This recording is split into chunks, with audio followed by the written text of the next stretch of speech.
For Port Adelaide after they got blown away by the Western Bulldogs in Ballarat. Couple of big names, so Willie Rioli out through suspension. Joe Berry wasn't great last week, he's been dropped. Jordan Sweet is probably the biggest name, Josh, so leads the league in hit-outs. Doesn't do a lot in terms of disposals, got towed up by Tim English last week. And Dante Vicentini now gets to come in for his 7th game in a showdown. Well, when I look at Jordan Sweet going out of the side, I must admit I was a bit bemused. Clearly there's stuff that's happened in previous weeks. You don't just drop a ruckman on one performance. He's been pretty serviceable, I would have thought, throughout the course of the season. But clearly when they've dissected the game, there's something in his game they don't like and they want him to fix. So big call, especially leading to a showdown. The other talking point, I think, as well, is that Soldo can't even get a look in. So what is the go there? So, yep, they have swung the axe at match committee and team selection and obviously looking for a response. Soldo's Sandful numbers aren't great. No. So Vicentini averages 14 touches, 4 clearances and 26 hit-outs in the twos. Soldo in comparison, 9 touches, just the 1 clearance and 24 hit-outs. So if you go just by the numbers, having not watched a lot of Port Adelaide in the Sandful, Dante has been the better player. He's the man, and I think as well, when you start to look at how this match potentially unfolds, I think for Port Adelaide, I say this every week, that the games are won and lost in the midfield. It's so heavily weighted to the midfield battle tonight in terms of Port Adelaide's fortunes and whether they win or lose this game. Huge amount of pressure, huge amount of reliance on Jason Horne-Francis and Zach Butters, which is why I'm surprised they swung the axe and flicked a Jordan Sweet. Ollie Wines' numbers are actually okay. I thought coming in tonight, and I thought, he's had a quiet year, but he's actually been okay. He's actually one of the better players, gone about it unassumingly, but I think Vicentini up against Riley O'Brien, and we are critical of his performance. This sort of ebbs and flows, but last week 40 hit-outs, 14 to advantage, and he went against the best ruckman in the competition at the time. So he had a tremendous game. So you wouldn't think he's going to drop away that much, but what he gave to the midfield, and the midfield matchup will be critical. And looking at them, I think tantalising. I think it's going to be Isaac Rankin and Zach Butters just go head-to-head. I just think you're not going to try and run with or try and nullify. Willem Drew, I'm not quite sure. He'd probably go with Jordan Dawson, but with Vicentini in the ruck, trying to look at the secondary ruck role will probably be Finlayson, but I think he could almost be a good matchup for Jordan Dawson too if he had the tank. Same size, left footer, can roll with him and actually... But I just don't know if Port Adelaide are possibly thinking that way, because they'll need someone else in the ruck, and they're not going to pull Georgiades out of, or anybody else out of their back line to follow up in the ruck. So that's going to be critical. Look, and I totally agree with you. And the other thing I think in terms of the midfield battle, you look ahead of the ball for Adelaide, they are seriously good. Like, seriously good. They're tools. They've got a really nice mix of guys that lead up, like your Walkers and your Fogartys. There's a Thilthorpe who's an absolute beast. And then you look at their smalls with Keys, Rochelle, Rankin will spend time up forward.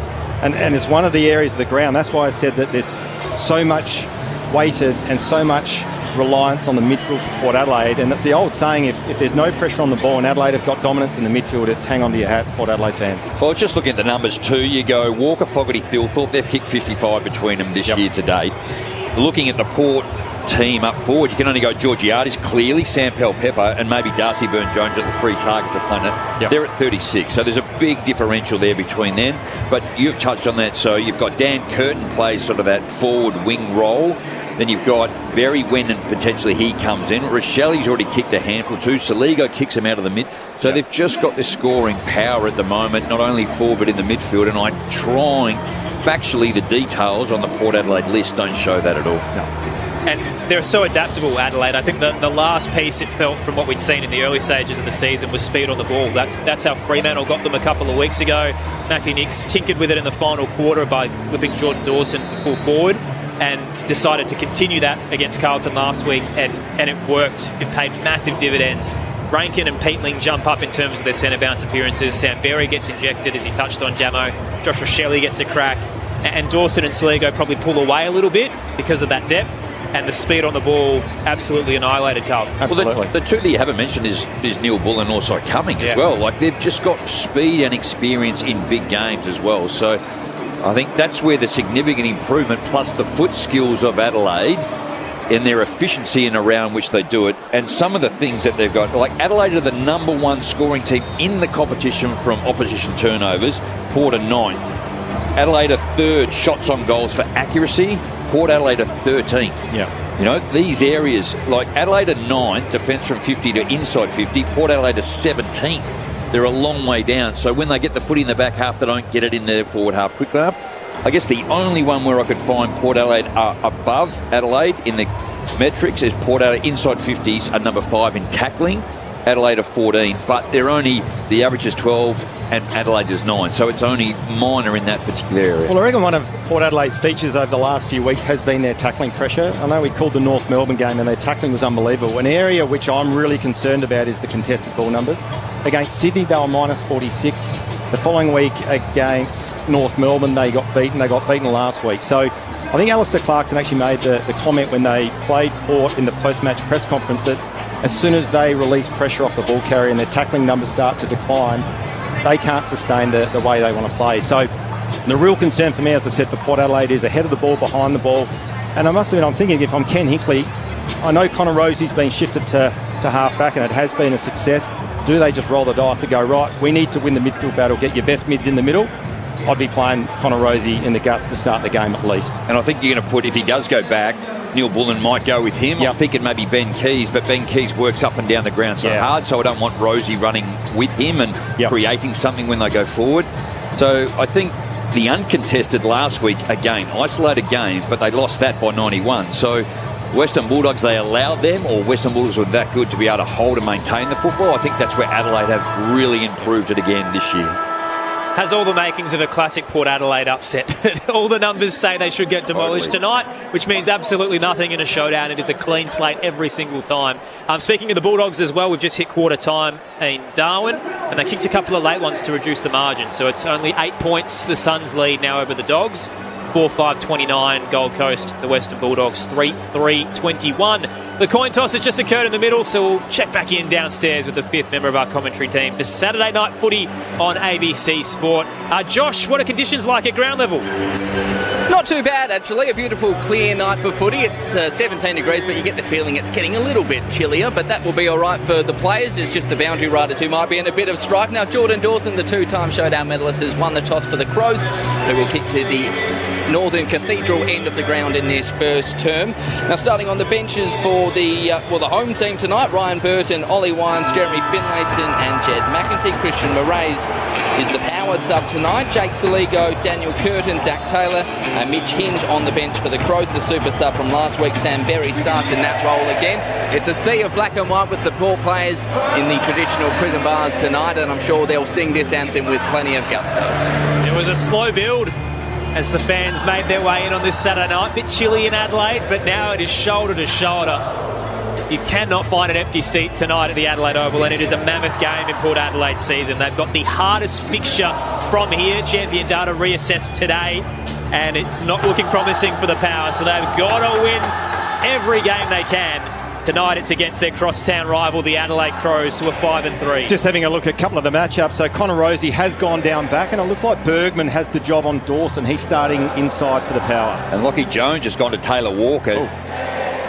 Rosie went to Neil Bullen and just gave him a shove, so Taylor's gone over and they've just started to push and shove. Here we go, strap yourselves in. It's Showdown 57 on ABC Sport. Cannot wait for this one. Got the young ruck in Dante Vicentini in just his 6th game up against Riley O'Brien, who did a number on Tom de Koning. The ball bounces again. Rankin grabs it, handballs back to Peatling, who had his head ripped off. Free kick against Joe Richards. It's hot early, so Peatling goes short to Laird. Not far enough, says the umpire. Plays on out wide and finds Miller a centre wing out of sight of the ground. Butters and Rankin started on each other in the middle, but now Willem Drew's gone to Rankin. Flat ball to Neil Bullen. Made him work for it, but he got the hands to Laird. He kicks towards right half forward. Coming out on the lead is Fogarty. Handballs to Keys. He's on the wrong side for a left footer. Underground ball to Tex. Put some pressure on. He went again. His kick was partially smothered by Alir. Burgoyne's in there, so too Fogarty. Ends up with Cumming, who snaps around the body. And a fly there from Nankervis by the left behind post. And a bounce out of bounds, and we'll have a throw in. A deep inside 50 for Adelaide, a minute into the hot showdown. Only 1 minute, 11 disposals Adelaide, 0 Port. Crows 50, kicking to the northern end, the left-hand side of your radio dial. Tossed in, 20 out. Walker doing the ruck work, beaten by Vicentini. Trying to bust through. Quick tackle laid to wrap up Mead. Ball up to come. Ward stuck in defensive 50, donning the prison bar strip tonight. Walker wins the ruck tap. Slipped through the hands of Rankin. Radaglia shovels a handball out to Mead, running out of room in the right back pocket. Hacks a kick out of defence and only finds Nankervis. Right on the paint of 50, left half forward.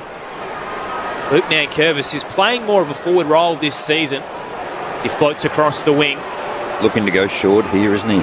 Really congested forward 50 for Adelaide. He's had a couple of behinds on the scoreboard. Just the one career goal. Nankervis opens the angle, couple of steps, bangs it as hard as he can. Good line, but curve late. And a minus score on the left-hand side. Adelaide open the account with a behind. They lead by a point over the Power in Showdown 57, 2 minutes in on ABC Sport. And Jamo, just that exit kick, I think it was from Jackson Mead, just need a little bit more height, bit more hang time, so his forwards ahead of the ball could give a contest. So Farrell brings it into Jones. Almost right between the right back pocket and right half back. He goes for a flat ball to centre half back to Drew. He plays on quickly, finds Farrell in the centre square. He wants to get it on quick. He's got some run. Instead, he switches the play. Kicks over the top of the head of Mead towards Nankervis. The two ruckmen. Riley O'Brien goes to ground and he caught one high as a result. First to the footy, you get rewarded. O'Brien at left half back. Kicks down the line. Too much on it for Dawson. Hit the hands of Thilthorpe.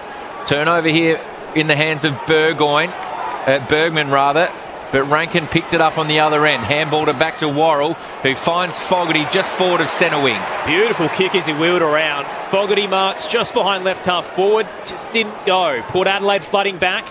Eventually places his kick in the Thilthorpe direction. He had two to beat and he's clunked it 45 out. Well, what happened then?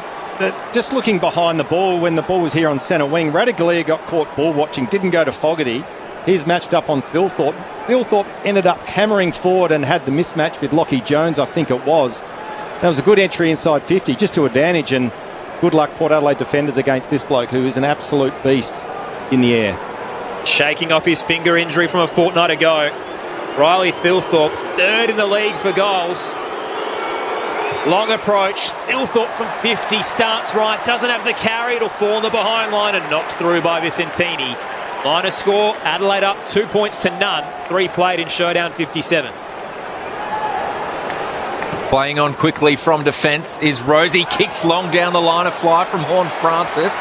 Not sure if it was a realistic attempt. Anyway, Powell Pepper gets the ball centre wing. He handballs it to himself, then knocks it forward. Horn Francis goes in hard, but Max Michaelani was too good to O'Brien, to Worrell. His kick towards centre wing was for Thilthorpe. But the shorter man in Jackson Mead takes the intercept mark. Inboard to the ruck, Vicentini. He's switching the play to Alia, who's in the centre square, all the way to the outer side in Burgoyne, defensive side, centre wing, outer side. First time they've really been able to control the football. Burgoyne bangs it long, a heaving kick in the Rashudo stand direction. Georgiades tried to use the body on O'Brien.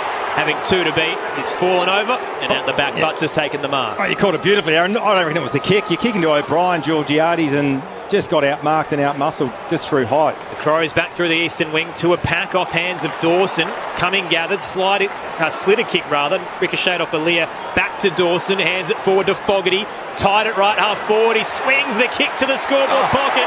Thilthorpe waited, and the desperation from Lockie Jones to get a hand in late and knock it over the boundary line. Just looking at some of the numbers, Jammer, the contested ball 10-3, Crows way, of course, uncontested possessions 15-8. You've got Jason Horne-Francis, he started forward, he's now coming off for a spell.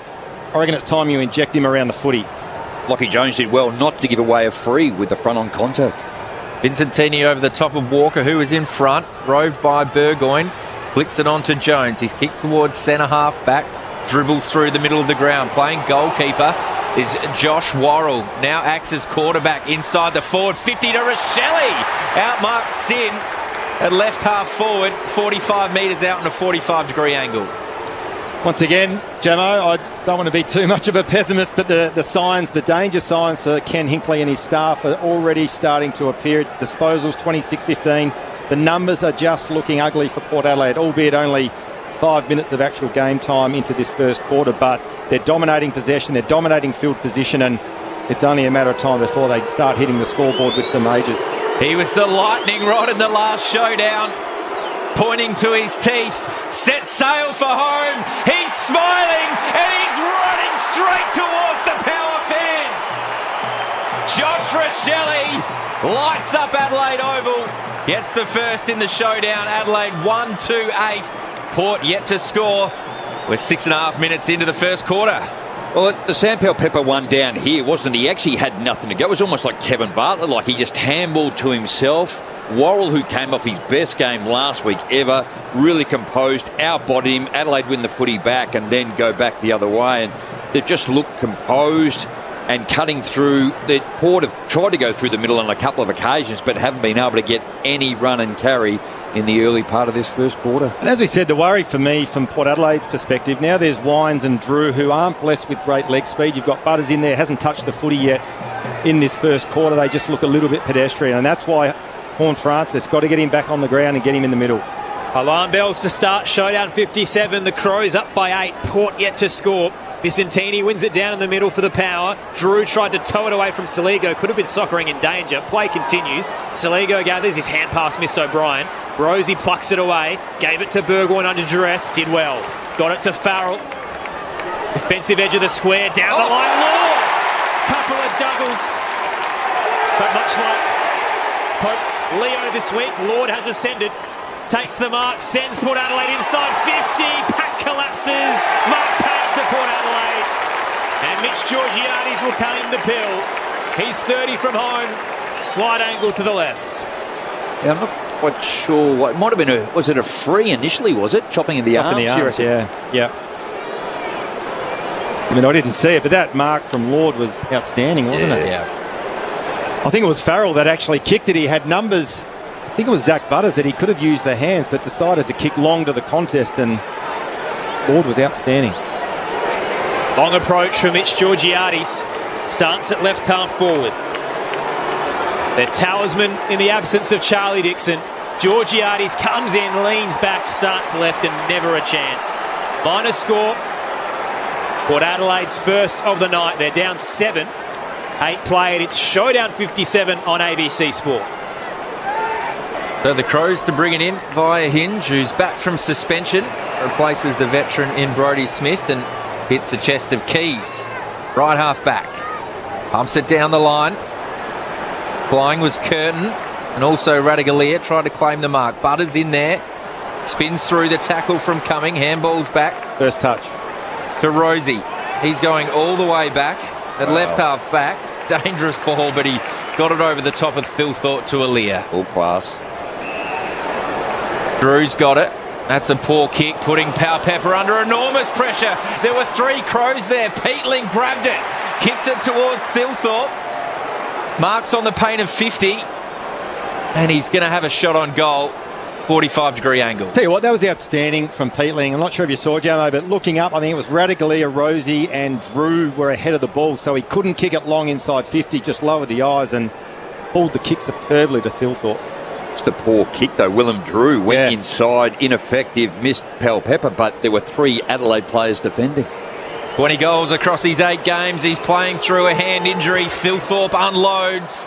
Starts it out right. Can't quite bring it back. There's a pack of players there. And Vicentini again gets his fist to it and rushes it through for a behind. A minor score to Adelaide. They're 1-3-9. The Port Adelaide Power are 1 behind. I reckon that kick just got to be top of the square. Totally. I was Too far out. Exactly the same. Rush It's just point. 3 rush behinds already. Yeah. Quick chip into play for Port Adelaide, and the mark taken by Lockie Jones. And Ryan Burton running for company to get it back. Instead, dinks it up to centre half back to his Brownlow medalist teammate Ollie Wines. Really sure what to do now, Port Adelaide. Stagnant. Wines finally heads for the broadcast wing, picked off by Neil Bullen. Now Rankin hands it off to Nankervis, trying to break away from Drew. He dodged the tackle, kicks off a step inside 50. Waiting across is Thilthorpe. Had enough space to float in front and take a mark. 25 from home, tight angle to the left. Looking dangerous already. That's his 3rd mark. Yep. I'm going to say, if they're giving out the showdown medal, I reckon he's got his name on it as we speak. He's been outstanding, hasn't he? It just doesn't seem like Port Adelaide have a match-up for him down back. I mean, Radicalier, you would imagine, is the obvious one. He needs aerial support from Alier, but he's busy taking care of someone else, and he's looking really threatening. Thilthorpe goes for the snap, opening the angle. He's got plenty of height and a lot of curl. It's sat on the right-hand goalpost and squeezes through. Riley Thilthorpe has his first of the night. Adelaide up by 14 points early. 2-3-15 to the Powers, one behind. 11 played. It's Showdown 57 on ABC Sport. I think now Port Adelaide, their kicking efficiency is the same as Adelaide's, 20 kicks to 23. And just those last 2 or 3 occasions where they've tried to kick it, but they've been tentative and missed it, Adelaide have been able to intercept and go back the other way. So I think they're willing and wanting to do it, Josh, but they just can't execute it. No, you're right. Those last couple of kicks, as you said, poor execution, but I think it was the Wines one, almost try to force one that maybe wasn't there, and I reckon the obvious kick is long down the line and try to get it out of bounds potentially and reset for a stoppage, but it's not quite working for the pair at the moment. Back in the middle of the ground, Crows absolutely dominating this showdown. The other worry for me is if you've got a guy like Bergman on Dawson in the middle of the ground, he's not a natural midfielder, so you're one down in the centre of the ground as well. Hit out towards Nankervis, who came in off the wing, and he's tackled by Droom. Will have another ball up. Close game in Darwin. Second term underway. The Suns lead the Dogs by 2. You can hear it on the ABC Listen app. Thilthorpe into the ruck, but gave away a free kick to Finlayson. So the second ruck options getting a go through the midfield. It goes out towards the logo and centre wing to Connor Rosie, who handballs over the top to Farrell on his wrong side, still kicks it on his left. Kicks into the left, or the right forward pocket, the left back pocket for the Crows. They managed to get it to ground. Bergman was under pressure. Dropped the footy, play on, says the umpire. Nankervis' quick kick out is in the direction of Rosie. Dropped the mark, but goes again. Handballs towards Richards. The pressure's good from Adelaide. Rankin squibs a kick towards Taylor Walker, who's met by Ryan Burton. Back in the side. Wraps him up. We'll have a ball up. Here's centre half forward for the Power. Good approach by both. Taylor Walker had to take that, and Ryan Burton just waited and tackled perfectly. Adelaide by 14. Finlayson in the ruck against Thilthorpe. Neither got a clean tap. Collapsing into the tackle. Neil Bullen wraps up Jason Horne-Francis. And again, the worry for Port Adelaide, Butters one disposal, Horne-Francis yet to touch the leather. Thilthorpe wins the hit out and was tugged by the jumper in the process. So gets the free kick. Had a runner and has totally missed the handball. It was a loopy short one picked off by Port Adelaide. Pepper goes for a run. He's barged over. Dawson collects him. Ball shoots out. Whistle very late coming back. Free kick, Port Adelaide. That was from the umpire in the middle of the ground, not the umpire. I can't even see what that was for. I'll tell you what is holding the ball now? Unbelievable. Hal Pepper had prior, didn't dispose of it correctly. That's holding the ball every day of the week. Ollie Wines takes his free kick and ships it into the 50 to the presenting Finlayson, who marks 40 from home. What was the Wines one? I didn't even see it. Well, that's an incorrect disposal. Like, it has to be either that, Josh, he said, holding the ball, or incorrect disposal. Yeah. Like, seriously. But why did Wines get the free kick? The umpire in the middle of the ground actually came in over the back of the guy that was actually in charge. He was only about 5 metres away. Had to be the Dawson collision, you think. Finlayson at the attacking edge. Crosses the paint of 50. It's a meaty kick. Beautiful shot. Straight through the big sticks. Port Adelaide get the response they needed. 1-1-7 the Power. The Crows 2-3-15. 15 minutes into the opening term. Saturday night footy on ABC Sport. Your experts, showdown medalist 4 times, Josh Franco, and Premiership Crow, Rod Jamieson. Well, the areas too we spoke about, Josh, you did as well. So hit-outs, Walker, Thilthorpe, O'Brien, 2, 2 and 1, then Vicentini. Clearances, Thilthorpe, Rankin, and then Rosie comes in, who's coming off the half-back line too. So it's already an area that is just starting to fall Adelaide's way, and real work on for Port Adelaide. Yeah, and that's why I worry a little bit about a Bergman, the massive job on tagging someone like a Dawson. He's not a natural midfielder. And then also Drew and Wines, and as I said, they're not blessed with overall speed. At the moment, it's Butters and Horne-Francis, which is a better mix in terms of speed when the ball hits the ground for the Power.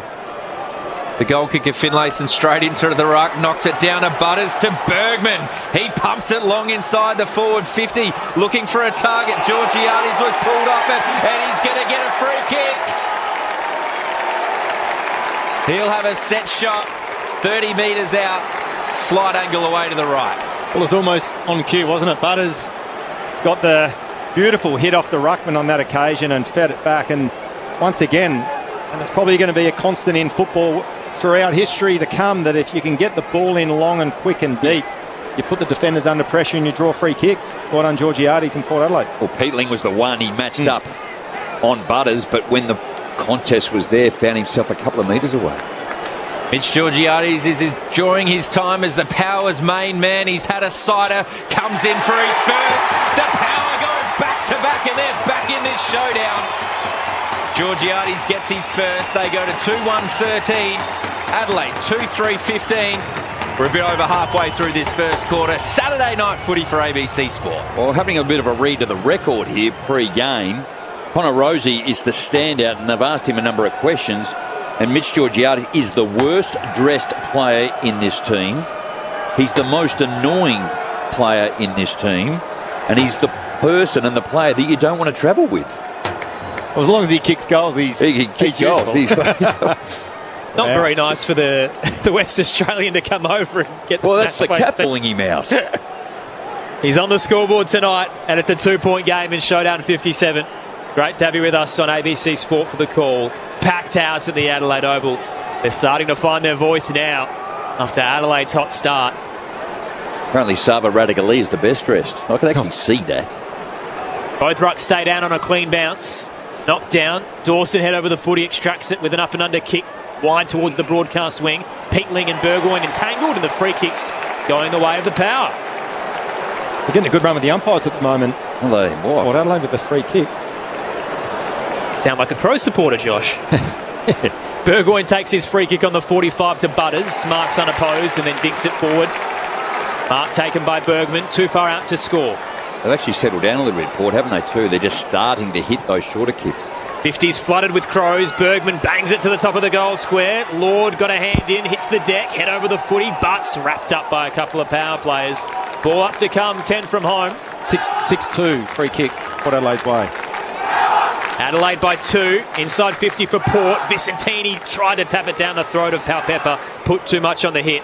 Rankin pounces and gets an exiting kick. Finds Fogarty at left half back. Aliir, just the one back. Adelaide now working hard, cover him off. Fogarty goes short to Peatling. Marks in front of Horn Francis, who hasn't had a touch yet. Power young gun. Stands the mark as Peatling plays on. He goes long towards left half forward. Aliir gets in front of Taylor Walker. Too strong. I think he's been paid that mark, and that's going to be 50. I think Tex wasn't sure, so he tackled him out over the boundary line, but that was a clear 50. I reckon it hit the ground too, but he claimed the mark and the umpires paid it. With the monitor here in front.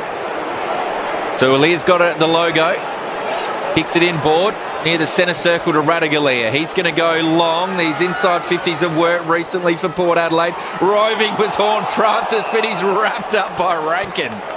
Oh, it's Peatling, in fact, who was hot in his hammer. And we'll have a ball up 35 metres out from the Power goal. That's a bit better than his last centre contest. O'Brien taps it down. Horn Francis fighting for the footy. Dawson wraps him up. He looks hungry tonight, the Hornet. And he's so dangerous, isn't he? Because he gets on the move and it almost draws a free kick through momentum in the back. Nearly got a free kick on that occasion. Brought down 2 inside 50. Vicentini down to Horn Francis. Handball missed its target. Peatling wrapped up by Burne-Jones. Dropped the footy. Play continues. O'Brien popped a handball out. Peatling took down Jones without it. Ball ricochets to Burne-Jones. He misses his boot. Now Finlayson brought to ground. It's a hot footy right now. Crunching tackle. Worrell got him good. Ball shoots back to Michael Annie. Powpepper's hunting. He got a handball to Butts. Adelaide have done well under pressure. Out wide, and the exiting kick comes from Curtin to right half back. I think Richards is looking for the number of the buff that just hit him. He got absolutely creamed. It's one of those tackles by Henshaw that got the shoulder right into the sternum. And he was left wide open too, and it was crunching. The Keys long down the line. It's going to be a free kick plucked out of this one, going the way of Port Adelaide again. They're just trying to work out who gets this free kick. It's going to be Aliir. Sure, he was aware of why he got it, but he has it. He handballs it to Rosie. Pumps it long towards poor kick. Left half forward. And as Josh Franco said, straight to Riley O'Brien at right half back for Adelaide. He goes to the back pocket and he's going to get it back at right half back. He does play that role superbly, O'Brien. He just sets up, kick behind the ball. If you bang it long, he's always going to mark it, as he did on that occasion. The Crows, ruckman down the line, was looking for Curtin. Well held by Mead. Ball hits the deck, picked up by Keys. Released Laird, running by. Uses Walker now in front of the Odie stand. Heaving kick into the 50, a hit and hope. And it's landed in the lap of the marching Fogarty, who darted across and took it 40 from home. Tight angle to the right. Well, whether Taylor Walker would have got paid that mark, because it didn't look like the distance was there. The long kick in, it was 3 on 2, just over the back to grass, and always difficult to defend. Darcy Fogarty had 2 goals in Showdown 56 last year. And the best set shot for goal. He does not miss this bloke. This will test him. Stutter step for Darcy Fogarty. Crosses the paint of 50. Plenty of carry across the face, and it's hit the behind post on the left-hand side. Umpires, what are they doing in the middle here? 3 umpires are in close. I don't know. I think there's a 50. Yeah. Oh, goodness. So Fogarty will be marched to the top of the goal square, and he'll place it into the northern hill. Get the man on the mark. They're saying here on champion data that Zach Butters has interfered. It's on as well, so Taylor Walker's getting stuck into Zach Butters. They're going to be separated in the middle. So, bit of spice early in the showdown. Adelaide have received a gift to halt some of Port Adelaide's momentum. Margin was down to 2. It's back up to 8. The Crows 3-3-21 to the Power 2-1-13. Time on in the first on ABC Sport. Gemma, what did he do? Oh, I'm not sure. It's just saying that he was the one that infringed. Okay. Was he on the mark? Well, I think it was more in the middle of the ground, so he must have done something inside Adelaide's 50. Fogarty was out the other side having a kick, so I'm not quite sure if it was he and Taylor Walker. Oh, no. Oh, come on. I've just seen the replay. Was it? Yeah. Nothing in it. No. He's put his foot out to not trip Rankin, and Rankin stuttered, and they've paid a 50-metre penalty. He's going to be out in the full. Yeah. Back in the middle of the ground, Saligo came through but was tackled by Butters. Then Horne-Francis, now Rosie went to ground. Bergman picked it up, was tackled by Taylor. Rankin coming out of the forward 50, back towards Curtin. He shrugs the tackle, kicks up towards the goal square. Flying is Fogarty. He was there for this second attempt once it hit the ground, and Burton was able to rush it through against the point post, or the goal post, I should say. And relieving rush behind. So Adelaide go to 3-4-22. Port Adelaide 2-1-13. 3 minutes to go first term. I reckon he was pretty lucky then too. I think it was Ryan Burton. He almost shoveled it up. It could have been a throw. Out to the eastern wing. Port Adelaide looking to move the ball forward. Horne-Francis on the 45 close to the boundary line uses Richards. First showdown for the former Magpie. And in the prison bus tonight. Joe Richards in front of the Odie stand looks for a switch through defensive 50. Kicks it back to Burton, one of the 5 inclusions for Port Adelaide tonight, and another 50. Overstepping the mark this time, Darcy Fogarty's the offender after receiving the gift from the umpires earlier. A lot of frees early in this first quarter. Plenty earlier today in the Essendon Sydney clash. Bombers got over the line there by 8. Sydney certainly received the ire of the umpires. Port moving the ball with pace here. Marked by Wines, releases Burton into the pocket. Francis flew, cleaned up per Jones, hits the deck, picked up. Georgiades gives it to Drew, snaps and misses everything. Free kick Adelaide, they're up by 9. They're the opportunities too for Port Adelaide coming into this contest heavily the underdog, and Drew just almost a city. He practiced that at training a million times and normally kick them. You just need to finish those opportunities when you get them. Keane from defence hit Alia's hands and didn't hold it very long, but long enough for the umpire. So he marks. It's about 80 metres from Port Adelaide's goal, forward side of centre wing on the outer side of the ground. I think they've had a double shot of caffeine, haven't they, pre-game, the umpires? They're playing everything very quickly. Certainly very involved, Jamo. Willem Drew's got it. Missed that snapshot earlier on his left foot, out of bounds on the full. Going to go the drop punt from 65. Going to set this up towards the goal square. Flying over the top was Lord. He looks a little hurt. The quick kick comes out of defence. Fogarty did well to get a hand on it because it punches it towards the boundary line and eventually goes out. Left half forward for Port Adelaide, about 80 metres around from their goal. The Power in their home showdown trail the Crows by 9 points. 9 free kicks early, favouring Port Adelaide 6-3. 9 apiece inside 50s. Showdown 57 on ABC Sport. High arcing toss from the boundary umpire. Vicentini gets there on the drop. Tapped it straight to Bergman. Wrapped up quickly by Dawson. And now Horn Francis is met by Saligo. We'll get a ball up, eastern side. Crows by 9. Over in Darwin. Approaching half-time there. The Suns lead the Dogs by 7. Out of the stoppage, Connor Rosie. A wobbler high towards the 50. Big double fist from Miller marching out. Knocked it straight towards Richards front and square. Gives it to Butters off a step. Beautiful vision as he places it into the pocket. Marked by Burn-Jones. Miller behind play. Worrell was tangling with McEntee. And a 50-metre penalty is going to be paid. Yeah, Burn-Jones copping a push from Laird. And Darcy Burn-Jones will be marched to the top of the goal square. Burn-Jones smashes it through. Port Adelaide reduced the margin to 3. 3-1-19 to the Crows, 3-4-22. Darcy Burn-Jones on the board at the 27-minute mark.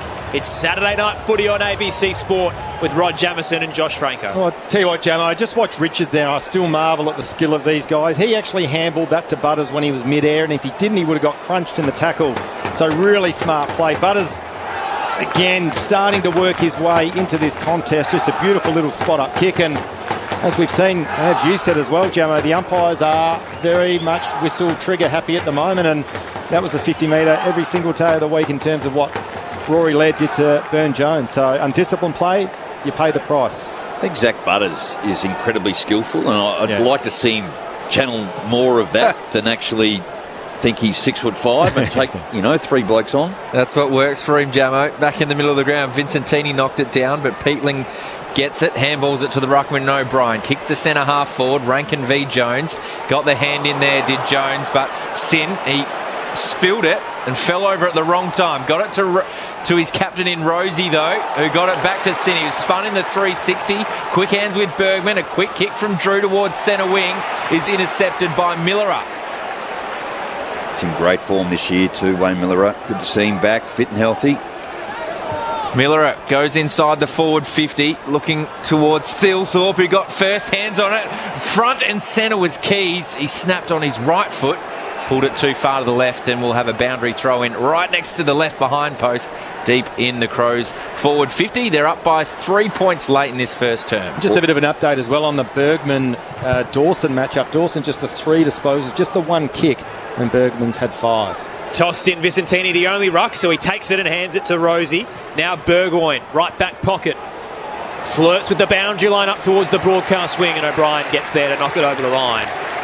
Boundary throw in to come, left half forward for the Crows, up by 3. Not quite sure how that happened. Adelaide didn't even contest the ruck. Done to 45 seconds, now 33 late in this first quarter, and to allow Port Adelaide just to take it out of the ruck deep in their forward line. Thought to Rod Jamieson on ABC Sport, tossed in.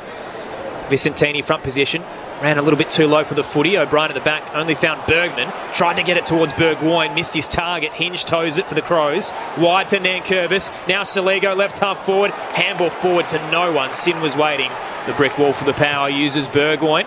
Back to the broadcast wing, 2-on-2. It clears the lot. There was a push and a free kick going Port Adelaide's way. Oh, it's gone the wrong way. Worrell was the one who was launched into the air. He'll get it.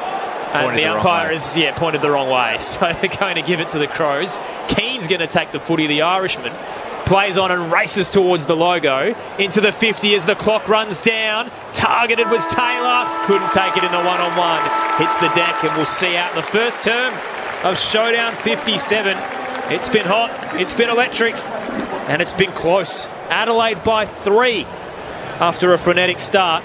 They led by 14 points at the 11-minute mark, and the Power have kicked 3 of the last 4 to claw it back. The Crows 3-4-22 to the Power's 3-1-19. All individual goal scorers: Finlayson, Georgiades, Burn-Jones, Fogarty, Rochelle and Thilthorpe. Up in Darwin at the top end, the Suns lead the Dogs by 7 heading into half-time, 6-8-44 to 5-7-37 there. Matthew Kennedy has 3 goals for the Dogs. Will Graham with 2 for the Suns. If you want to hear it, jump on the ABC Listen app and hit the AFL button. You can also get in touch with us across the night. The text line 0437 774 774. Bill says the Crows are stupidly giving Port Adelaide a sniff. And Ed says the game sounds epic, team. Synced up the comms, completing the visual-based medium with some great calling as well. So thanks to Ed's on the text line. 0437 774 774 is that number. Great to have you with us on ABC Radio, Sport Digital and the ABC Listen app for Saturday Night Footy on ABC Sport. The footy might stop with the final siren, but with ABC AFL, the conversation keeps rolling.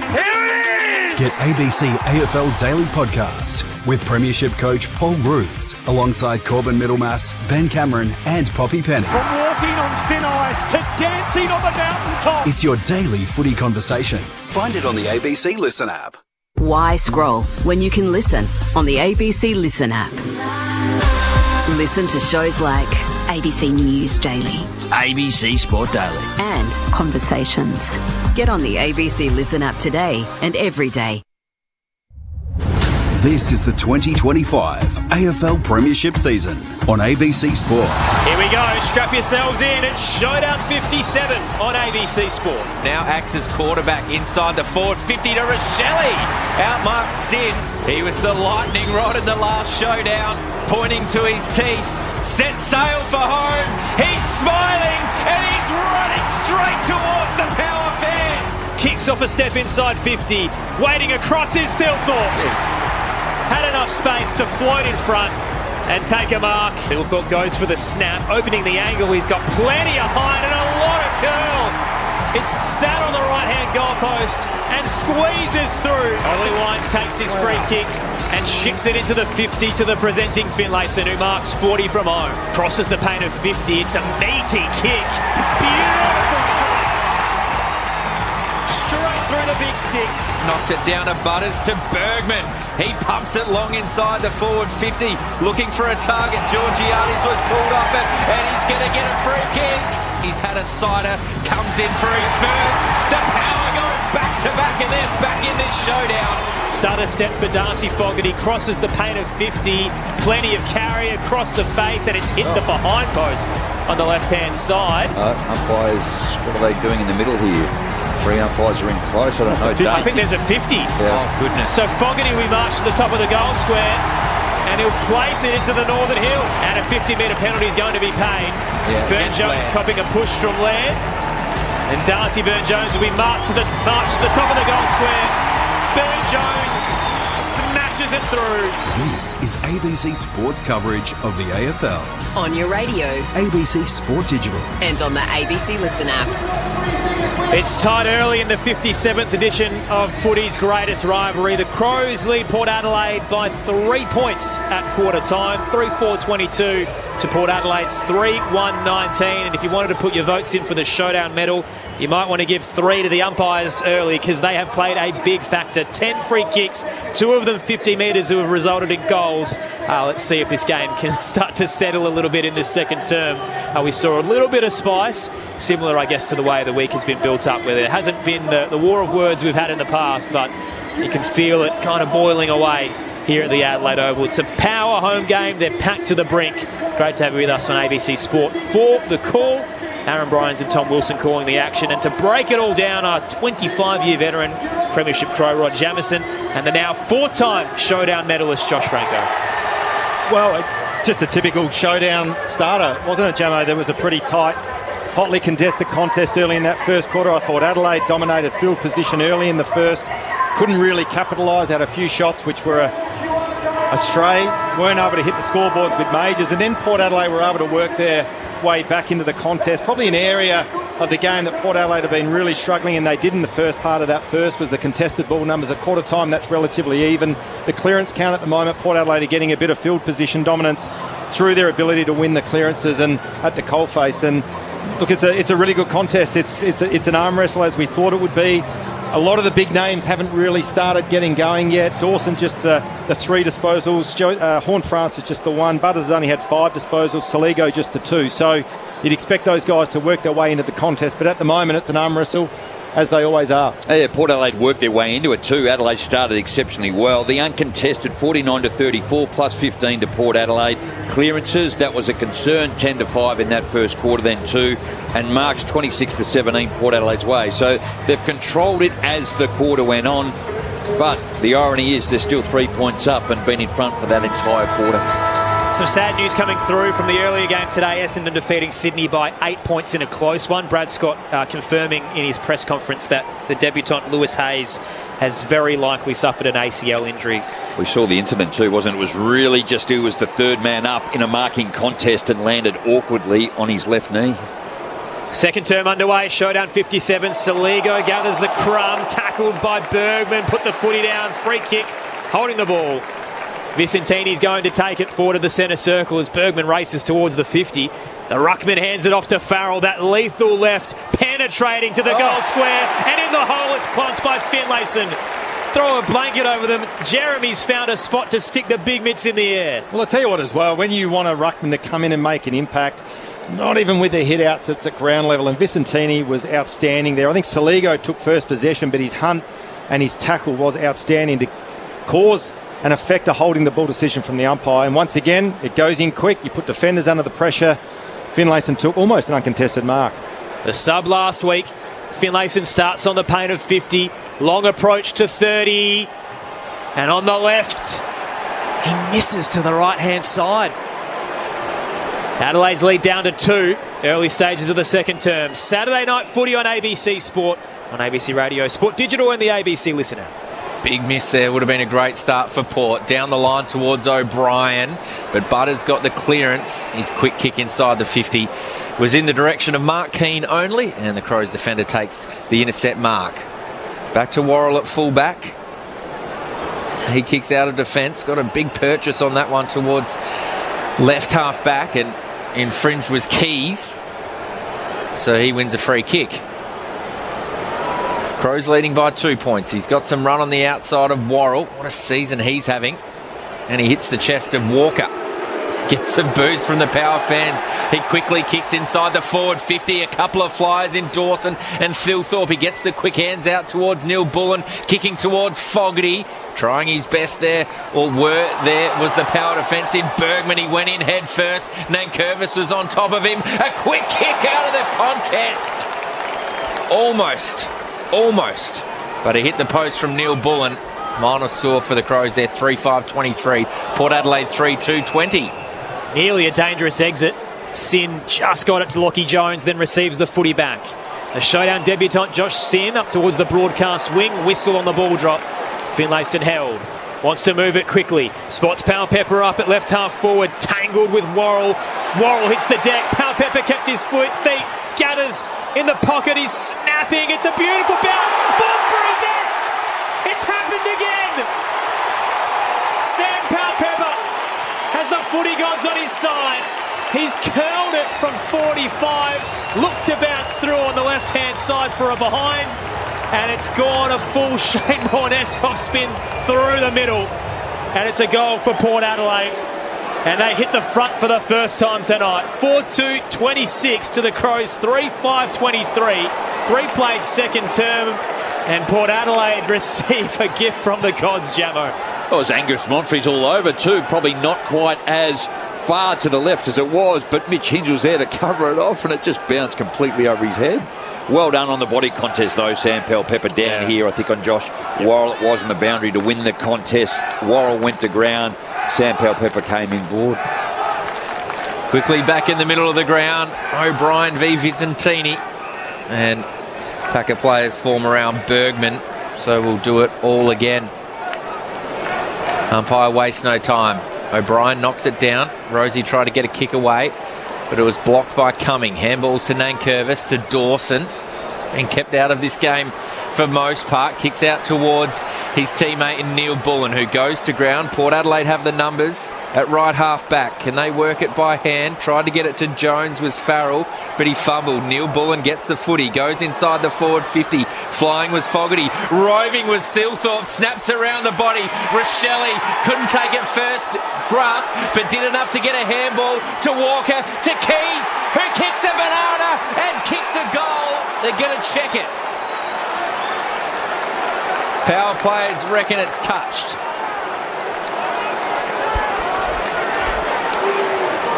Well, I'll tell you what should have happened. Looking at the inside 50, I think it was Ratugolea should have absolutely killed the ball in the aerial, and he didn't. He kept the ball alive, and Adelaide were able to capitalise on that mistake from Radicalea, I think it was. You can hear the cheers because Connor Rosie, the skipper, Has he got his hand with it? I think he has. He has. Hand, is it? Yeah, he's dived full length. He's airborne like he's trying to take a slips catch. Got his fingertips on it, and that'll be a minus score to the Crows and Ben Keys. So desperate stuff from the skipper. That'll make the review Monday. I'm tipping. Put a cape on that won't. Port by 2 now, but they've made a mare. The exiting kick from Rosie's a coffer. Straight to Rochelle, gives it to Keys, and strike 2. They get what they were after on the first bite. Ben Keys collapsing with the kick, puts it through the big sticks, and Adelaide's back in front by 4. Take 2, 4-6-30 to Port Adelaide, 4-2-26. 5 played in the second term, and Connor Rosie from hero to zero has had an absolute nightmare there, Josh Franco. An absolute mare. The lunging dive to get a fingertip on that shot on goal to force the point, but then just the cardinal sin, he just didn't take enough care with the execution from the kick-in. Played on, missed Lockie Jones, step up Rochelle, and in the end it was just undefendable turnover. How about Josh Rochelle came from a soccer background too, where it went to ground. Lockie Jones missed it. It was just the right foot tap to put it out in front of himself. But I know it's bringing a teammate into the game, but for goodness sake, kick the goal. Like, put yourself under a bit of pressure. Vincentini with the knockdown straight to Bergman. His handball towards Butters. He's able to shirt the tackle of Saligo. Flicks it back to Rosie, who ran through the tackle of O'Brien. Kicks inside the forward 50 and hits a target, Georgiades. Outstanding, Connor Rosie. I think what's happening for Port Adelaide too, you've got Farrell and Rosie just coming through off the back line at the moment. Somehow Adelaide needs to negate that. Well, the other thing as well is I think Connor Rosie thought, I've saved one, I've cost one, now I've got to get it back. And he just took the bit between the teeth, didn't he? And gee whiz, he was powerful running through the middle of the ground. And again, you get that quick kick forward. And if the forwards are paying attention in front and tuned in, there's opportunities, as we saw on that occasion with Georgiades taking an uncontested mark. Rosie has 14 touches. Georgiades has 2 goals. And the power, just like that, are back in front. 5-2-32. Adelaide 4-6-30. 7.5 minutes gone here in the second term for ABC Sport. Yeah, just a lack of defensive work by Adelaide to allow Connor Rosie just to come steam through the middle of the ground. But then evaded 2 tackles too and was able to get his kick away. Well, I think the other thing as well, just looking at some of the numbers, Jamo, has been a bit of a flip in terms of momentum in this contest. And Saligo, just the 2 disposals, and that's only 2 handballs. And I know Dawson is normally a big possession when they're getting blanketed by Bergman, just the 5 disposals. So just not enough of their stars getting hold of the footy at the moment for Adelaide. 3 lead changes in 4 minutes. Showdown 57 on ABC Sport. The power by 2 in the second term. And Rankin just the 4 disposals as well, Aaron. Up in Darwin, half-time there. The Suns lead the Dogs by 7. O'Brien wins it down, straight to Peatling. Diving handball back to Saligo. Around the body, it's a wobbler towards the 50 that works. Phil Thorpe takes it on the chest. True centre half forward. Doesn't look confident. Looks for an option. Honours the lead of Walker and cutting across. Neil Bullen picks it off for himself. Sliding in with the right arm. And he'll take his set shot. 25 from home, slight angle to the left. And it's another one of those things as well. And when you're talking about centre bounce clearances, there's clearances and there's clearances. If you're going to lose, you've got to try to force them high and wide. On that occasion, Saligo was the quick kick forward, almost in the corridor. Phil Thorpe, again, we talk about standing in front, took the uncontested mark. Neil Bullen comes in. It's a low spear, and it's straight through for a major. Neil Bullen has his first goal in a showdown. Adelaide's back in front with a 4th lead change in 4 minutes. They move to 5-6-36. Port Adelaide 5-2-32. 9 played, second term.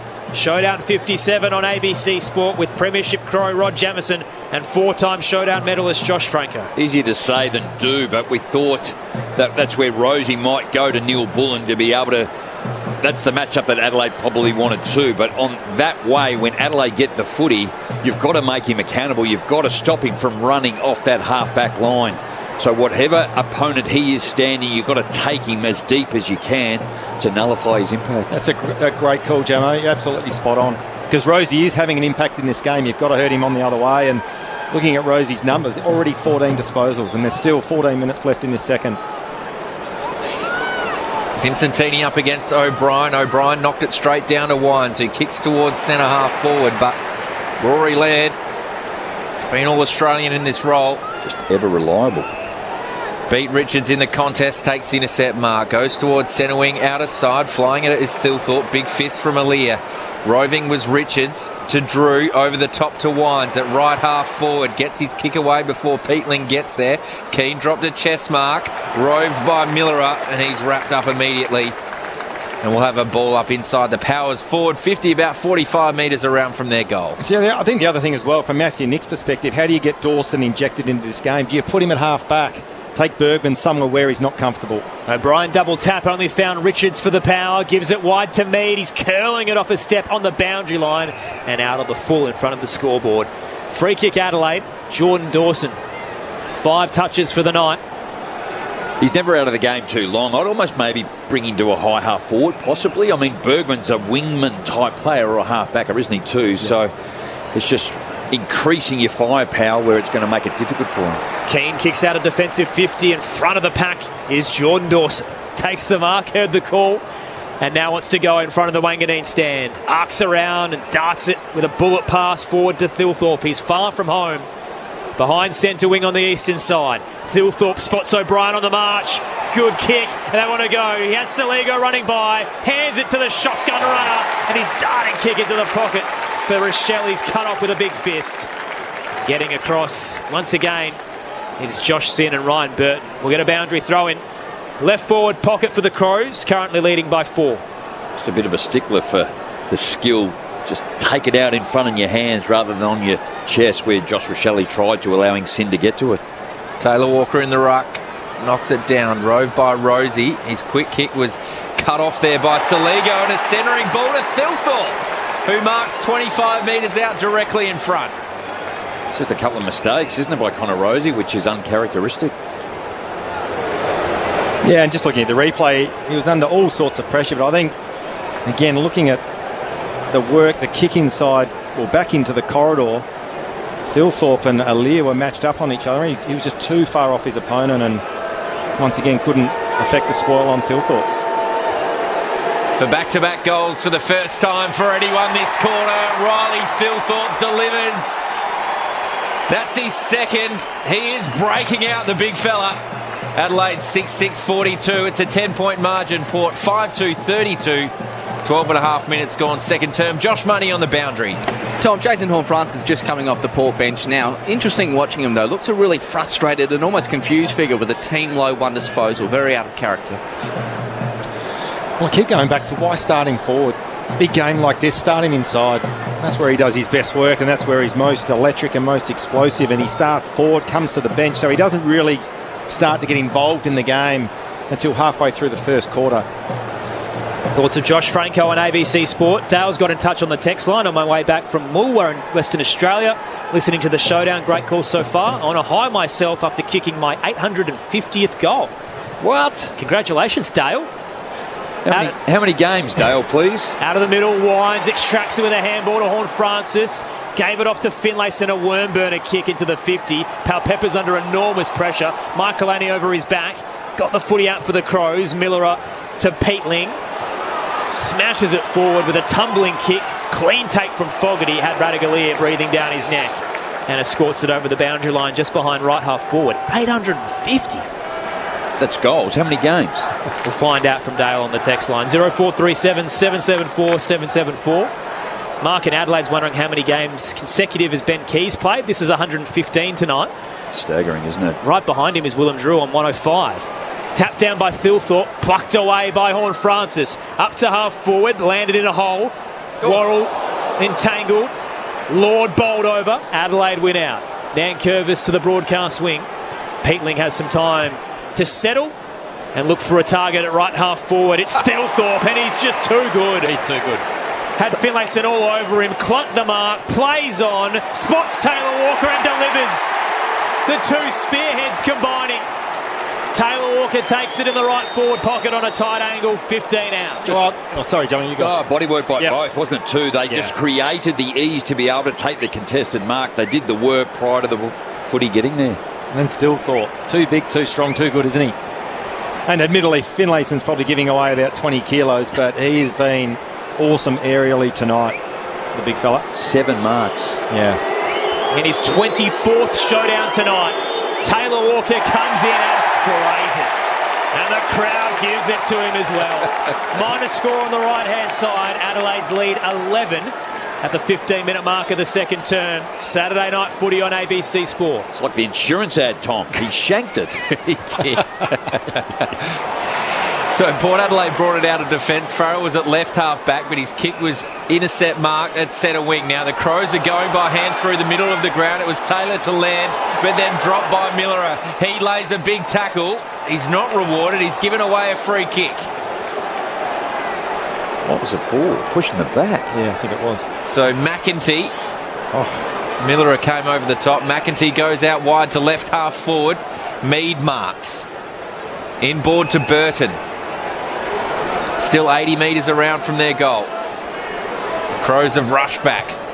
So kicks towards the pocket, flying, and this is Horne-Francis. Didn't get a hand to it. Knocked to the front of the pack. Mead's in there for Port Adelaide. So too was Cumming, but Peatling got the clearance. His quick kick out was touched on the way through, so Burton tried to claim the mark, but of course wasn't paid, and Fogarty lands on top of him, and we'll have a ball up just forward of centre wing for Port Adelaide. They trail by 11 points halfway through this second term. Tossed up broadcast wing. Finlayson from behind wins it down. Picked up by Peatling. Jams a kick forward. It's rolling towards Walker. Just couldn't reel it in, and Alir's happy to watch it roll over. Dale got back to us, Jamo. So 350 goals in 218 games. That's an average of 1.6. Not a bad effort. Well done, Dale. Just looking at, while we're in Perth, Margaret River, Ultra Marathon. Harley's almost done 70. He's got about 8 to go. Toss back in. Finlayson double tap down. Horne-Francis tried to volley it forward. Keeps fighting and barrels into Laird. Ball ricochets to Peatling. Little 1-2 with Hinge for the Crows. Peatling swings it with a flaring kick up to right half forward. It slipped through the midst of Rankin. Head over the footy and left behind for Port Adelaide. Farrell has to go again on the second bite. Ripped away by Radaglia. Gives it to Butters and he goes for a run. Tucks it under one arm. Snaps around the body and hits McEntee in the centre square. They are surging, Port Adelaide. Now to Richards. Then off to Burne-Jones. Into the 50. It's a bullet. Mitch Georgiades straight in front, 50 from home. Well, Jamo, you spoke about, I think it was in the first quarter when you spoke about Butters. You'd like to see him do more of that and less of the tough guy stuff. And again, it just shows what that little bloke can do. His vision to spot McEntee in the middle of the ground. Most players wouldn't see that. He did, and look at the end result. Shot on goal to Georgiades. And the trajectory of the kick across his body and into a gap. It was special. You almost can't teach that. That's an innate ability to be able to see that and execute it under pressure. 20 goals for the season, including his 2 tonight. Mitch Georgiades starts in the centre square. Man on the mark, 50 out. Georgiades gives it heaps of power, but at the cost of his accuracy. It fades across the goal face and marked in the right back pocket for the Crows. Mark Keane waiting there as the brick wall. Goes short to Laird. Runs towards right half back. Kicks down the line. Esava Radaglia in front of Fogarty. That's what you want to see him do more of. He's such a big man. He can take a big, strong contested mark. Back to their gun kick in Farrell. The best dressed Port Adelaide player. To Farrell. Oh, outstanding work, Hinge. That was a kick towards centre half forward, and it was outstanding from Hinge. He got the fist in there. It fell to Keys. He had a lot of time from 2 power tackles. Great work there from Darcy Burne-Jones. O'Brien looked like he had it sewed up. Hands from Finlayson to Butters, to Burne-Jones, to Drew. Kicks towards the pocket. Waiting there is Horne-Francis at fullback, and he smartly kicks towards the right half forward flank in Powell Pepper, and he marks right on the paint of the 50 in the boundary line, going backwards to go forwards. He's come inside to Burton and he's played on. Unloads from 50! and so will the power. A great set play, and he finishes the job. Port Adelaide 6-2, 38. Adelaide 6-7, 43. We've got a game on our hands for Showdown 57, entering a red time in his second quarter. We spoke about how good Adelaide have been, and they are the number one team in the competition, from scores, from oppo turnovers, but also from their defensive 50 to inside 50. And already, how often have we seen Burton run forward, Rosie run forward, and Kane Farrell run forward off the halfback line? Well, I was just about to say, and I've set it up here before, when I come back in my next life, I want to be a loose checking, good kicking, halfback flanker. Don't tackle, don't defend, just go and kick goals. Burton was outstanding there, and that's what he's there to do as a halfback flank, and that attacking more of an attacking halfbacker than a defending, but outstanding play there, Port Adelaide. Left footer or right footer? Left. Gee, they're getting some big contracts at the moment. Yeah. Be on big money. Out of the middle, diving forward, Bergman tried to paddle it towards Horn Francis. Pocket picked by Dawson, heading into the 50, a little bit too long for Thilthorpe. He stretched as much as he could, hit the fingertips and rolls through for a minor score. Adelaide up by 6, still 7 to play in the second term. Meanwhile, up at Darwin, third quarter underway, and the Suns lead the Dogs by 6. That one's a lot tighter. Just a quick one, without notice. Why would they have Radaglia on Fogarty and not Thilthorpe? You'd think he's the best matchup, but it seems to be Aaliyah, and then gets out muscled and out body. Yeah.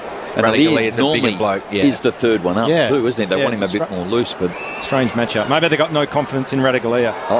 Dangerous ball across the ground. Drew created the contest with Nankervis. Nankervis, I think, was trying to claim the mark, but Drew got first hands on it and wrapped up Nankervis. So we'll have a ball up right half forward for Adelaide.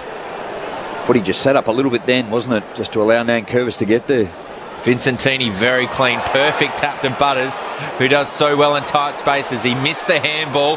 Bergman went the soccer. Burn-Jones is able to gather, but is tackled hard in there brilliantly by Neil Bullen. And we'll have a ball up just on the paint of the centre square near the logo. Members' side of the ground. Adelaide lead it by 6 points. This is where Port Adelaide are getting on top. Vicentini's only had the 3 disposals, but he's had 11 hitouts now against O'Brien and 2 to advantage. Another beautiful one there. Picked off Butters, who gave it to Burgoyne. Kick up to half forward for the Power. Gathered on the bounce by Michael Annie. Spun in the washing machine. Gave it away. Burn-Jones into the 50. Excellent delivery to Finlayson, who marks 30 from home. Slide angle to the left.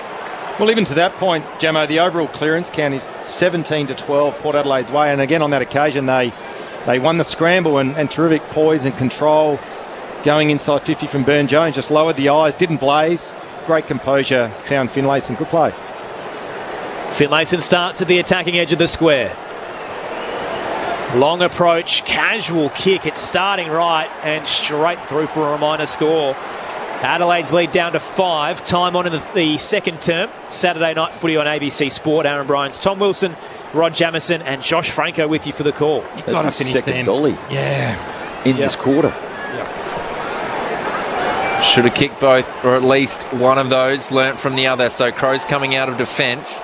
They get it towards centre wing. Mead grabbed it. He was immediately grabbed by Curtin.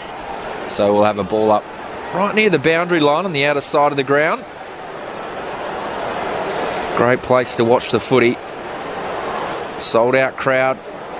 Port home game. Ball up. Vincentini did well below the knees. Got it to Butters, who gets it to Horn Francis. His quick kick around the body was read best by Miller. A play on, says the umpire. Must have been touched. Certainly was the distance. O'Brien, he rattled Sam Powell-Pepper. Big tackle, holding the ball. It's just staggering how that happens. There's 2 umpires 20 metres apart, 2 metres from the play, but the umpire 50 metres away calls the free in the middle of the ground. O'Brien looks to switch through defensive 50. Worrell marks, then shares it to right half back. Michael Annie going for a run. Down the broadcast wing. Port have the numbers, off hands. Rosie at the back. Uses Burton. Lowered the eyes, central on the 45. Kick was just a little bit too long for Farrell. Drew tried the half volley, only found Rankin just wide of the centre circle. Although, in saying that, I do like it. If the decision's right, pay it from wherever on the ground. Happy to have plenty of eyes if it, Totally. Get the correct decision. Rankin to Saligo. Off a step, tried to place it to Thilthorpe on the march. And cutting it off is Horn Francis. Cops a shove for his troubles. No penalty though. Jason Horne-Francis has it in defensive 50. Port Adelaide trailing by 5 at the moment. He'll head to the left half back and uses Sin. Sin back in the team after concussion. Hits up Burn-Jones. Perfectly weighted ball. Centre wing. Been busy this term, Burn-Jones. An impact. Handballs to Drew. He's hit hard as he kicked. Up towards Finlayson. Worrell's in front. Gets the fist down. Roved by McEntee. Bergman kicks up towards the goal square. But Curtin did well in front of Powell Pepper. Gets the fist away and gets a relieving kick to Ben Keys in the left back pocket. Just had more time than he thought, didn't he, Bergman? Just panicked a little bit under pressure. Probably could have driven his legs and had a normal shot on goal, but just felt the heat. Keys down the eastern wing. Thilthorpe gets in front. Takes the mark against Aaliyah. In front of the Odie stand, Riley Thilthorpe looking for a teammate. Launches a long kick. O'Brien in the middle, floating across, hand in from Burton, knocked down, Rosie bursting by. Little 1-2 with Wines, and the skipper now around the body, swings it to the boundary line. Mead takes the mark in front of the Williams stand. Port Adelaide starting to control the football this quarter, particularly, kick and mark. Adelaide are playing an old style of football, which is just kicking long down the line. It's not how they want to play. Dinky kick to Wines. He's just behind centre wing on the eastern side. Adelaide by 5 up in Darwin. The Dogs have hit the front by a point against the Suns. First time tonight. Good kick from Wines to Bergman, and he had a runner, misses Butters, and it rolls over the boundary line. Port Adelaide were away. It's all right. You encourage that. Ideally, you want to hit them just to keep the ball moving, but what it's highlighting is that Adelaide are really stagnant at the moment. Port Adelaide have really controlled this second quarter. Level up the numbers, that's for sure. 22 inside 50s to 19 the Powers way. They trail by 5 points. Coming in from the side of this contest was Saligo at pace. Kicks across to his housemate in Nankervis. The full switches on to Taylor. Marks defensive side centre wing. This matchup's a worry, Gemma. I reckon Aaliyah v Thilthorpe. Thilthorpe's killing him at the moment. Took another mark. Kicks long towards Rochelle. Roving was Neil Bullen, got the handball out just in time, but it was intercepted by Sin to Rosie, to Burn-Jones, to Burgoyne, who sort of had nowhere to go, so went back to Burn-Jones. He's directing traffic, Burgoyne, with the footy, inviting the pressure. Goes to Richards, who snaps around the body. And it was a kick towards McEntee centre wing, and he's happy for it to go out over the boundary line, just as he goes out over the interchange. Goes off the ground, Mitch Georgiades comes back on. Port Adelaide are trailing by 5 points late in this second quarter. Tossed in, O'Brien uses the body, gets the double tap down. Waiting was Bergman, it shoots off him, but he gets another crack. Hands it to Butters, Central go the Power, on a run. Farrell darts around Millerer, he's gone a mile, keeps going, into the 50. Georgiades his target, Butts all over him, it hits the deck. Butts lost his footing, picked up by Georgiades, and he's mowed down by Worrell. Holding the ball right back pocket. Excellent desperation from the Crows' defence. Well, they got that one right, didn't they? They missed the Power Pepper one in the first quarter, but that was holding the ball. Worrell, what a gun. He is having some season. Kicks it out of defence. Drew's on his hands and knees, so too Peatling. Peatling's going to drag this under him and win a free kick. I was just going to say, I think the setup around the football, Port Adelaide are doing a little bit better, aren't they? Like, they're not all going at the contest, and when they do win it, they can actually spread hard. Dangerous ball there from Peatling after winning the free kick. Too much height on that one towards Saligo, and Burn-Jones, loving his second term, gets the fist in there and gets it out over the boundary line. We'll have a throw in 80 metres around from the Power goal. Look at Rosie, here on his own. Vincentini towards O'Brien, who knocks it down towards Bergman. Butters, back to Farrell. There's that man that Jamo called Rosie. Centre wing kicks inside the forward 50. Running at it is Georgiades. Trying to take the flight. Quick hands from Richards. This time to Finlayson. And he makes no mistake. Finlayson's got two and the Power are back in front. The fly from Georgiades, the roving from Richards, and the finish from Finlayson. Port 7-3-45, Adelaide 6-8-44, dying second term. Well, Jamo, just to your point as well, I'm looking at some of the numbers, and when you're looking at the stoppages, you dominate stoppages, you dominate field position in a roundabout way, but the first possession at the moment is 12-6 Port Adelaide. The clearances is 11-7. yet the hit-outs is 8-9 Adelaide's way. And the hit-outs to advantage, which is another big stat, is 6-2 Port's way. So you're right, they've got dominance around the ball, whether it's they're getting in too tight, whatever it is, it's just not happening for Adelaide at the moment around the footy and at the source. I just think it was an example. When you go back down here where Port Adelaide almost gave it up, but I reckon it was Rankin and maybe Neil Bullen went at the one player, and then Burgoyne was able to get the handball over the top, and then it started to create the one over. Port by one, holding free kick. Peatling takes the advantage. Spotted Walker, knocked down, front and square. Philthorpe wrapped up by Lear and gave it away. Rosie picks off the handball, runs to the right back pocket, swings his exit towards the eastern side. It's a little wide of Butters and tumbles its way over the line. Gee, that was hot out of the middle from Adelaide. Tell you what, you reckon Rosie's not playing a game? 21 disposals, 330 metres gained.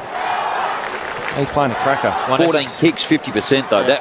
That's the critical knock, but he's standing up. One of 6 showdown medalists out there tonight. Here's another Dawson out of the boundary throw in, tumbles a kick, bounces perfectly to Walker, missed his handball, comes out anyway to Rankin because Alir was taken too high. No, free kick to Adelaide. They'll take the advantage, and Rankin screws it central to Rochelle on the half-time siren.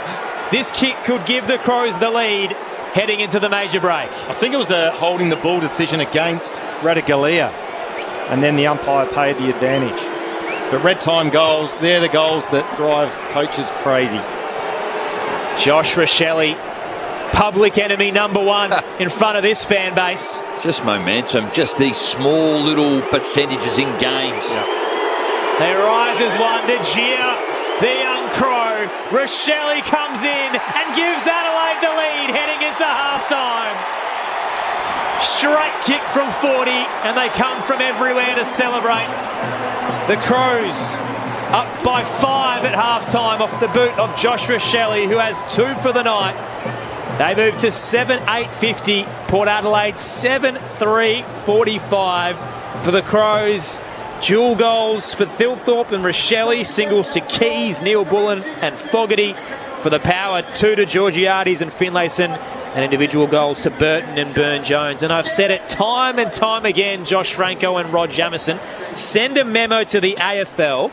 Stop putting this game alongside others. It needs to be standalone because every single time it delivers, and tonight it's doing it again. Look, no doubt it swung. You think one side's going to get and jump the other, and then they just hang in there and get back. But super impressive, Port Adelaide, in that quarter. Josh, the way that they moved the football, maintained possession, worked their way. It was almost they just cut Adelaide up the way that Adelaide want to use the football. We spoke about how Adelaide want to continue to go long. But for me, somehow, what Adelaide need to do from that perspective is the clearance work. They need to shut Port Adelaide down in the middle, but also continue to win. Both sides dominant, probably when they do get it out of the centre, but just the 3 runners off the half-back line. You know, Farrell, Burton, Rosie doing all the damage there when they do go deep into Adelaide's 50 and they win the football back. But certainly the danger up forward of Adelaide too, where Thilthorpe has just been incredible. He's taken 9 marks in this first half, 12 disposals. And he's also had 3 inside 50s, but Rosie leading the way, 21 disposals. And the amount of, I guess, metres gains that he's covered, but pretty impressive start by both sides. Absolutely, and I mean, you mentioned Thilthorpe. He looks like the guy that's going to break the game open for Adelaide, and Rosie's probably the one for Port Adelaide that's really put his stamp on this contest. And as we said pre-game, you go into any showdown, it's always brings the best out of each side, regardless of where they sit, and that's been happening since the inception of Showdown 1. So we've got a great contest in our hands. Probably the thing I reckon both coaches would be going into the break, and a lot of their line coaches would be speaking to some of the individuals. Jason Horne-Francis, we heard Josh Money on the boundary say that he's looking frustrated. He hasn't had a huge impact. He's a player that can just burst on, and he's a Dangerfield-like momentum changer. So he's still got that left in him. And if you looked at Adelaide, they haven't really got going either in terms of their midfield group. Dawson's been well held by Bergman, just the 8 disposals. Hasn't had a huge impact on this contest thus far. Just the 5 kicks at 40% efficiency. Saligo just the 7. He's normally a big possession winner and an influential player. And I reckon the player that really needs to get going is Isaac Rankin. You see glimpses of it, but he's a star and he can turn the game on its head as well. So he's another player I'm sure that Matthew Nixon and his staff would be looking to to influence this second half. Just looking at the kicking efficiency again, just because of the amount of football that Adelaide, 155 disposals, 173 Port, kicking 106 to 103 Port's way, but it's the 10% differential too in their kicking. So again, maintaining possession, hanging onto it. Port Adelaide 47 marks to 44. So they're the minor little things. But just that last kick, Port Adelaide he would be disappointed with that last just 30 seconds. Port Adelaide had the football. Adelaide were able to get it and win it back, but just to kick that goal at half-time, just to put their nose in front. They are only small things, but the momentum hurts. And we did mention it towards the end of that second quarter as well, just some of the numbers around the stoppages. So the hit-outs is 16-19 Adelaide's way, but the first possession, which means you're getting the first touch off the hand of the ruckman, it's 22-14, so that's +8 in favour of Port Adelaide, which is translating to a +5 clearance differential at half-time. So clearly, as you know the game, you win the clearances, you kick it forward, you get field position, and field position's everything in this modern game. Packed house tonight as well, Jam. I was having a quick squiz at the hill. There are genuinely punters who cannot get out. I think they're looking to try and get a feed or a beer, and they're just locked in. It is shoulder to shoulder on the northern end. So we could be headed towards maybe another 50,000 crowd in the showdown once again. It always delivers. Oh, the amount of people, though, and I don't know, Josh. I got texts, can you get me a ticket? Yeah. I just go, no, it's a Port Adelaide game. Go away, like it's almost... And you can't get it. And they are the hottest tickets in town. I sold out sort of weeks ago. Reinforce your point, though, Aaron, too. Like, everyone talks about it, and from interstate, and we've got a lot of interstate media here tonight, and greats of the game, and they're here to see it because of the game and what it offers. And I think it deserves a standalone. It could almost be a Friday night game. It's that big a game on the stage. Yep. It kills you because the other game's just as good. Gold Coast and the Western Bulldogs are two contenders. They're separated by 6 points at the moment. So midway through the third term, Gold Coast lead 10-9-69 to the Western Bulldogs 9-9-63. You can hear it on the ABC Listen app through the AFL button. Tricky choice tonight if you wanted to pick your game, because both of them have been absolutely tremendous. Here in Showdown 57, the Crows led by 3 at quarter time, now up by 5 at the half. And you can get in touch with us across the night as well. 0437 774 774 is the text line. Josh Franco, 4-time Showdown medalist. We've joked about it for a while now, but he finally got his retrospective medal in the pre-game tonight for Showdown 6, his performances. So now officially a 4-time Showdown medalist. And Rod Jamison, the Premiership Crow, is here. If you didn't hear during the pre-game, we paid tribute to Jamo. 25 years with the ABC, he received his official medallion. Had a couple of texts coming through across the night paying tribute to him. One of them was from Rick in Margaret River, who says, hi Jamo, couldn't text earlier, literally up a tree, but must note your milestone today.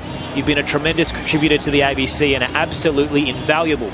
Given a choice, I tune into the SA games particularly due to your perspective, insight and listenability. Thank you so much for all your work informing us listeners for all this time. Headlamping, gardening as per usual, appreciating the call, Rick. Thank you, Rick. Gemma, Appreciate it. might have got a watch or something.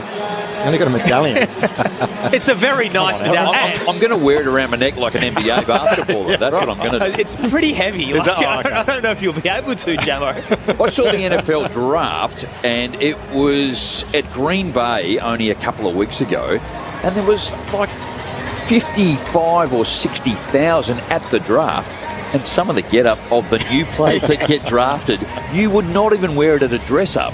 Like, seriously, the way that they came out was incredible. I was a little worried heading into tonight because we do film all of our games and we put videos up on social media, and I was like, how do I tell Jamo to dress nice without telling him what's happening? He did the job. He looks good. He's presentable, so you've done well, Rod. Oh, thank you. As opposed to Tom, we were asking me, we had to do some channel or some TV stuff earlier. We said, leave the top gear on and get your pants off. The suit and tie. And the game has been pretty good in that regard, Jamo.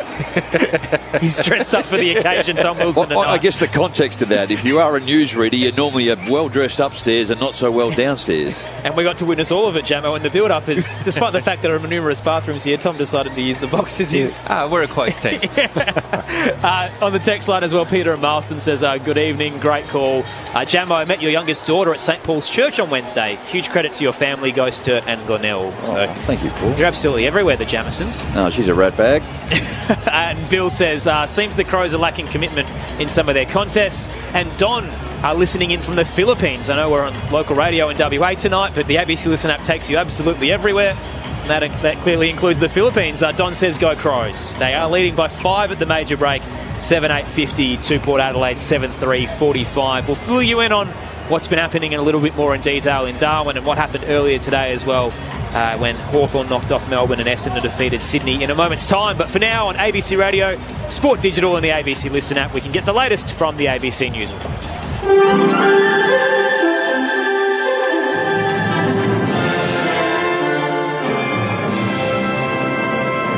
ABC News, I'm Thanmaya Navada. India says Pakistan has launched missile and drone attacks deep into Indian territory in the worst fighting the countries have seen in 50 years. South Asia Bureau Chief Meghna Bali reports. 2 massive craters now scar a field in Gurdaspur, northern India, where residents say they woke to explosions early this morning. The Indian military says Pakistani forces carried out high-speed strikes across multiple sites in Punjab overnight. It marks a serious escalation in fighting between the nuclear-armed neighbours, with both sides claiming to act in self-defence while continuing to target each other's military infrastructure. Meghna Bali, ABC News, Gurdaspur. The Kremlin says Russia would require a halt to US and European arms supplies to Ukraine during any potential ceasefire. A Russian official says otherwise a ceasefire would be an advantage for Ukraine, including bringing new troops to the front line.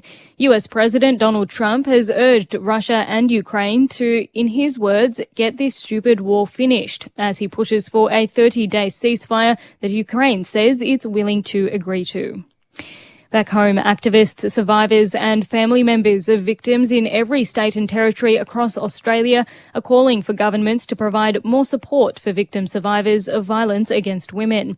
Thousands rallied in cities and towns today demanding urgent government action. These protesters in Brisbane say the system is failing to protect women. I went through DV for 6 years. I had no support from police, no support from anybody. Are you seeing any signs in society that things are getting better? No. If anything, they're getting worse. The numbers speak for themselves. I think it's 25 women so far this year alone. The ABC's chief election analyst Anthony Green says Labor's Trish Cook has won the new seat of Bullwinkle in Western Australia. It becomes Labor's 92nd seat in the next parliament, with 8 still in doubt, as political reporter Pablo Vinales explains. Well, Labor is currently sitting on that boosted majority after that emphatic election win of 91 seats in the House of Representatives. The coalition currently at 40 seats. Now, that seat of Bullwinkle in WA in Perth's eastern fringe was a victory for Labor. Labor claiming a victory there. It was neck and neck between the Liberal and the Labor candidate there for some time. But yesterday, the Australian Electoral Commission had Labor around 600 votes ahead. Now, the ABC has also projected the ALP will retain the seat of Bendigo in regional Victoria. 4 15-year-old boys have been charged over a series of carjackings across Melbourne's northwest on Wednesday and Friday night. Joshua Allen reports. Police say the 3 boys armed with knives allegedly assaulted a 40-year-old man after he refused to hand over his car in Aintree about 11 o'clock on Friday night. The driver was taken to hospital with non-life-threatening injuries. Police allege the trio then approached another car in Sunshine just before midnight before taking it from the 25-year-old driver. He was not injured. Police then tracked the vehicle travelling with another car believed to have been taken in a carjacking in Sunshine on Wednesday. Officers followed both vehicles and arrested the 4 boys. They've been charged with a range of offences, including aggravated carjacking and criminal damage, and will appear before a children's court at a later date. Several dignitaries and public figures have gathered at St George's Cathedral in Perth today to farewell Western Australia's last World War II prisoner of war, Arthur Leggett. On behalf of the Greek community of Australia, the Greek consul honoured Mr Leggett's service during the Battle of Crete, after which he was captured by German forces and held as a prisoner of war. The Governor of WA also paid tribute to the veteran alongside Premier Roger Cook, who described Arthur Leggett as one of the finest Western Australians. The man we're honouring today will forever be part of the story of service, contribution and sacrifice that led to modern Australia.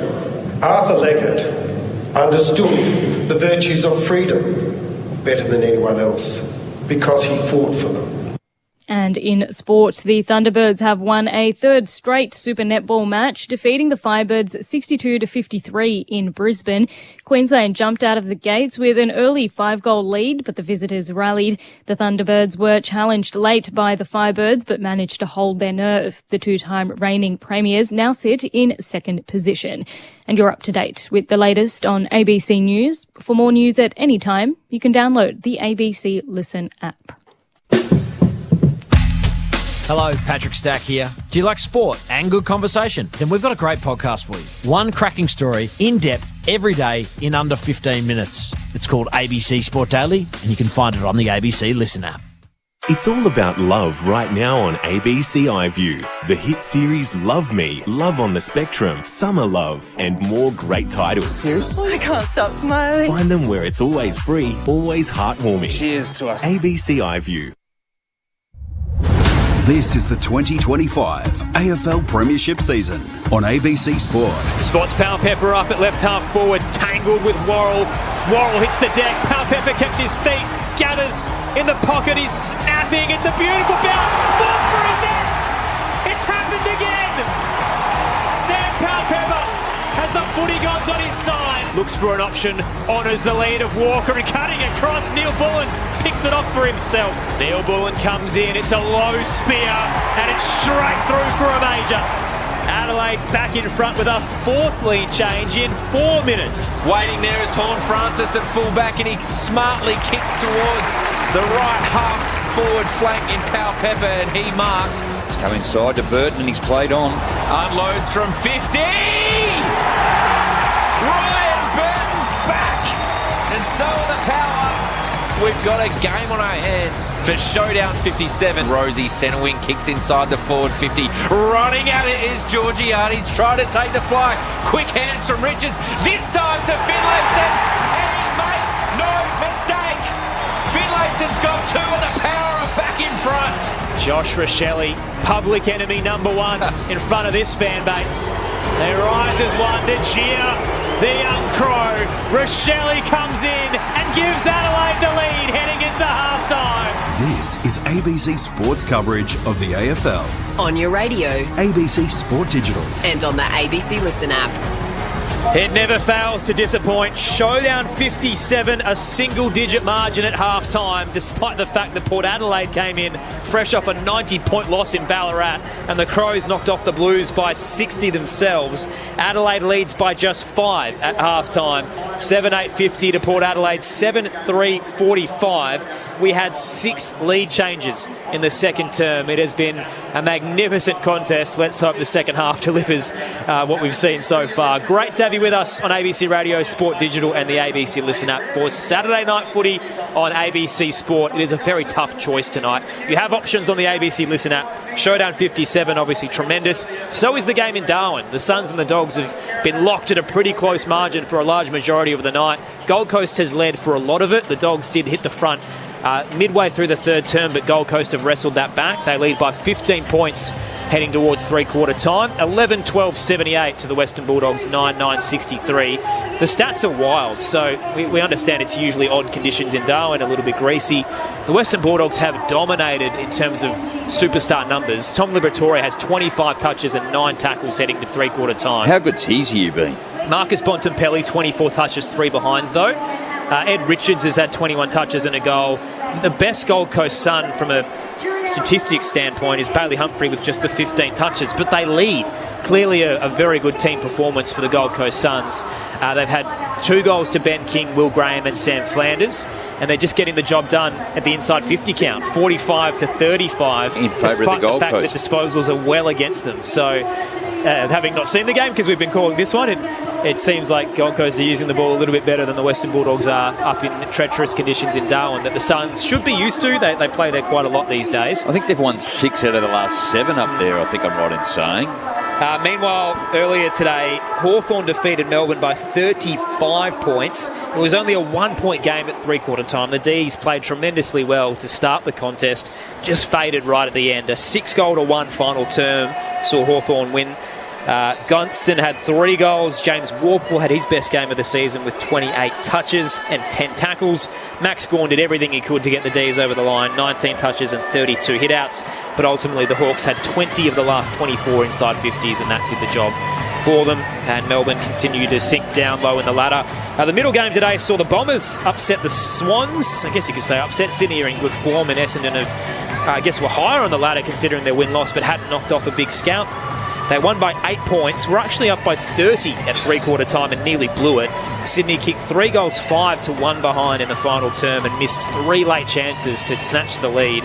So they'll be frustrated that they didn't get the job done. Nate Caddy had 3 goals for the Bombers. Nick Martin, 38 touches. And the sad news out of it is that Lewis Hayes, who was one of the 2 debutants for the Bombers heading into the matchup, had a tremendous start, 16 touches in a half, and then hurt his ACL, with Brad Scott saying that is likely the injury that he has suffered. So heartbreak there for a young Bomber, despite the fact they got the job done earlier today. Still to come tomorrow, AFL Sunday at midday, to recap both tonight's games and build up towards Richmond and West Coast, Geelong and the Giants, and North Melbourne and Brisbane Lions. You can hear it all on the ABC Listen app through the AFL and AFL Extra buttons. Aaron Bryans and Tom Wilson calling the action alongside Premiership Crow Rod Jamieson, 4-time Showdown medalist Josh Franco, and we're gearing up for the 3rd term. What are we expecting in the second half, Josh? Well, look, I think we're going to see more of the same. I can't see any side kicking away. The way the game's unfolded in the first half, it has been an arm wrestle, and I wouldn't expect anything different in this second half. Jamo? Well, I think Adelaide can lift. That's where they need to, particularly around the middle of the ground. And when they go forward too, just greater opportunity to have a shot on goal. The second half awaits of Showdown 57. Ball bounces in the middle of the ground. O'Brien knocks it down towards Dawson, who socketed off the deck to centre half forward. Farrell overran it. Rosie dives on top of the footy. It's got a couple of Crows on top. No prior opportunity, says the umpire, so we'll have a ball up at true centre half forward for the Crows. Well, that's where they can improve, Tom, too. Like 2-on-1, Adelaide just need to trust the player that's going for it and not allow Port Adelaide to get on the outside. Vincentini down to Wines, a squib kick sort of sideways, got it to Sin to Butters. Now Wines goes the don't argue on coming and just waited for Burton to run past, who fisted it forward. But to a teammate under pressure in Vincentini, who's wrapped up by his opposing ruckman Riley O'Brien. And we'll have a ball up right half forward for the Crows. Up by 5. O'Brien wins it down. Fresh area by Dawson. Gets it on the second volley. Just a couple of metres to Peatling. Tackle, drop the footy. Another soccer attempt from Cumming. And a third by Rosie. Wins out. Launched it towards the eastern wing. Worrell was there. Hands it to Millerar. Tight. Georgiades nearly got the rundown tackle. Worrell inside 50. Radigalia rises with the hand. It trickles towards the scoreboard. Sin bowled over. Keys gathers. Tumbles it from the tight angle. How has he done that? It's going to come back to Josh Sin.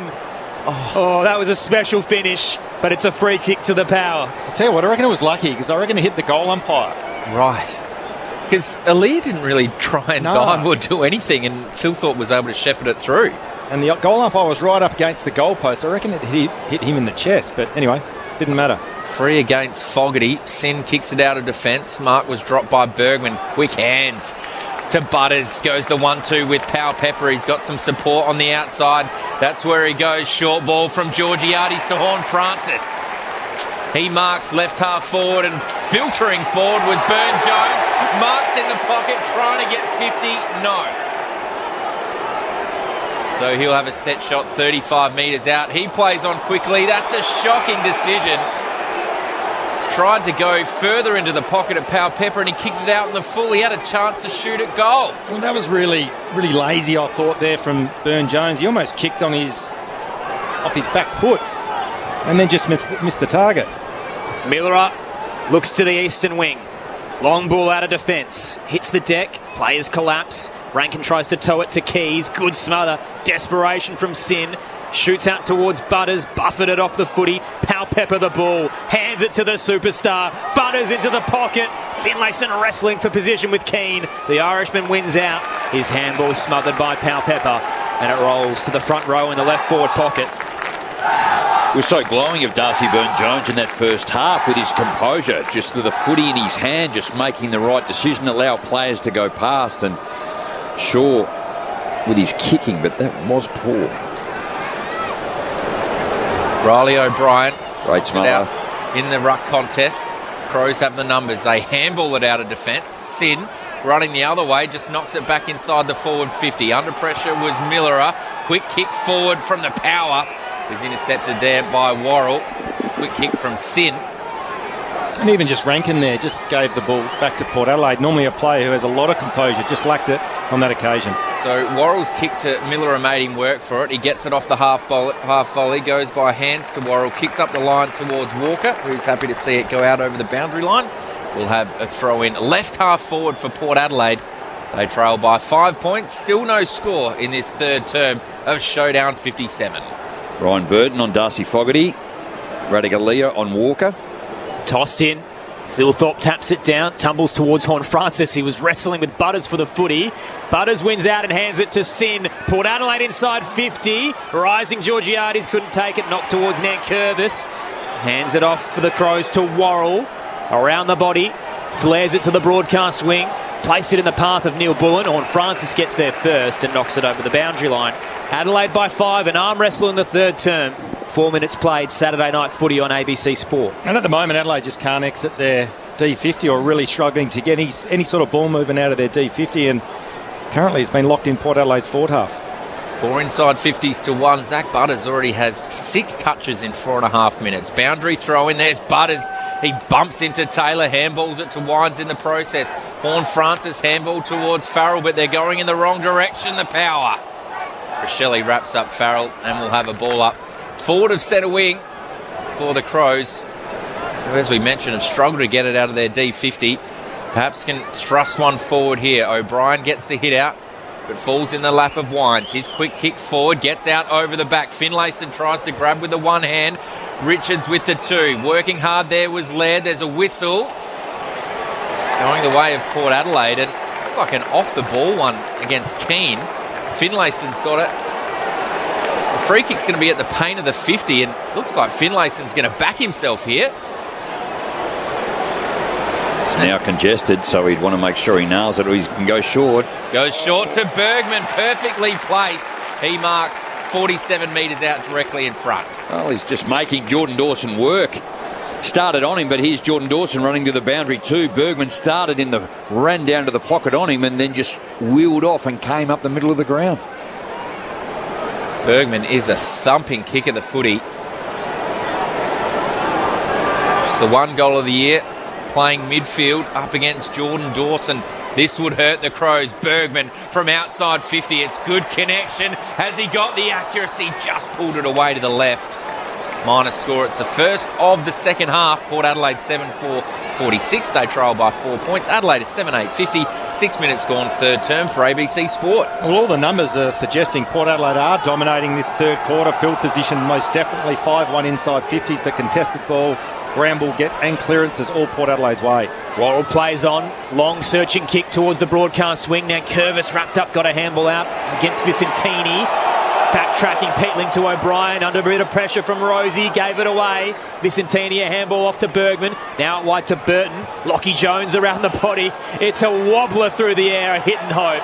And Worrell's sitting back to cut it off on the juggling attempt.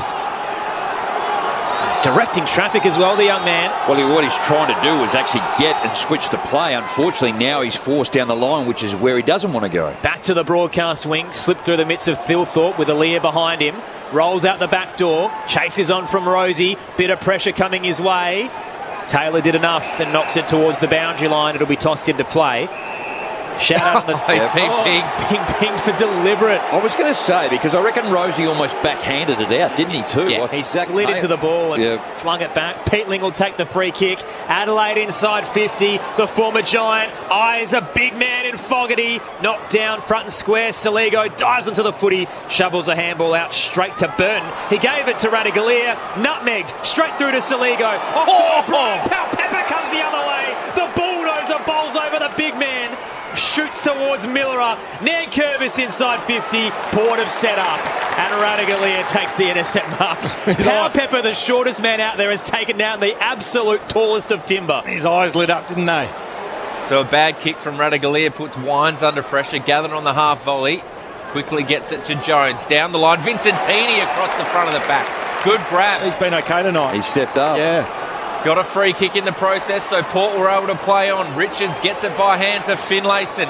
Goes across his body towards right half forward. Gathering on the bounce was Burn-Jones. Just a lazy kick was partially smothered. Good effort from Worrell. Worrell is standing up in a big way down back from the Crows, and Powell-Pepper has given away a free kick. That's so soft. That is so soft. Oh. Jump and punch to the throat. No, look at the replay here. They both got each other in the chest. Push him in the chest. Free kick Adelaide. They'll switch through defensive 50. Crows up by 4. Keane nowhere, straight up the spine. Only gives it to the opposition skipper. Connor Rose, he wants 50. He'll get it. Rankin is spraying the umpire. He'd run by. Connor Rose felt it was too close. Ask the official. No, I'm going to almost say they are almost spoiling this at the moment too. The amount of impact they're having on. There is such... They're so light on these decisions. It was a split second where Rosie's backtracking and Rankin was just running by. And it's just unfortunate he was there when the mark was taken. The Crows have been penalised. Connor Rosie comes in, digs the front 30 and races to the front row. He loves it. Port Adelaide back in front. Our 7th lead change of the night comes off another 50-metre free kick. Our 3rd of Showdown 57. 8-4-52, plays 7-8-50.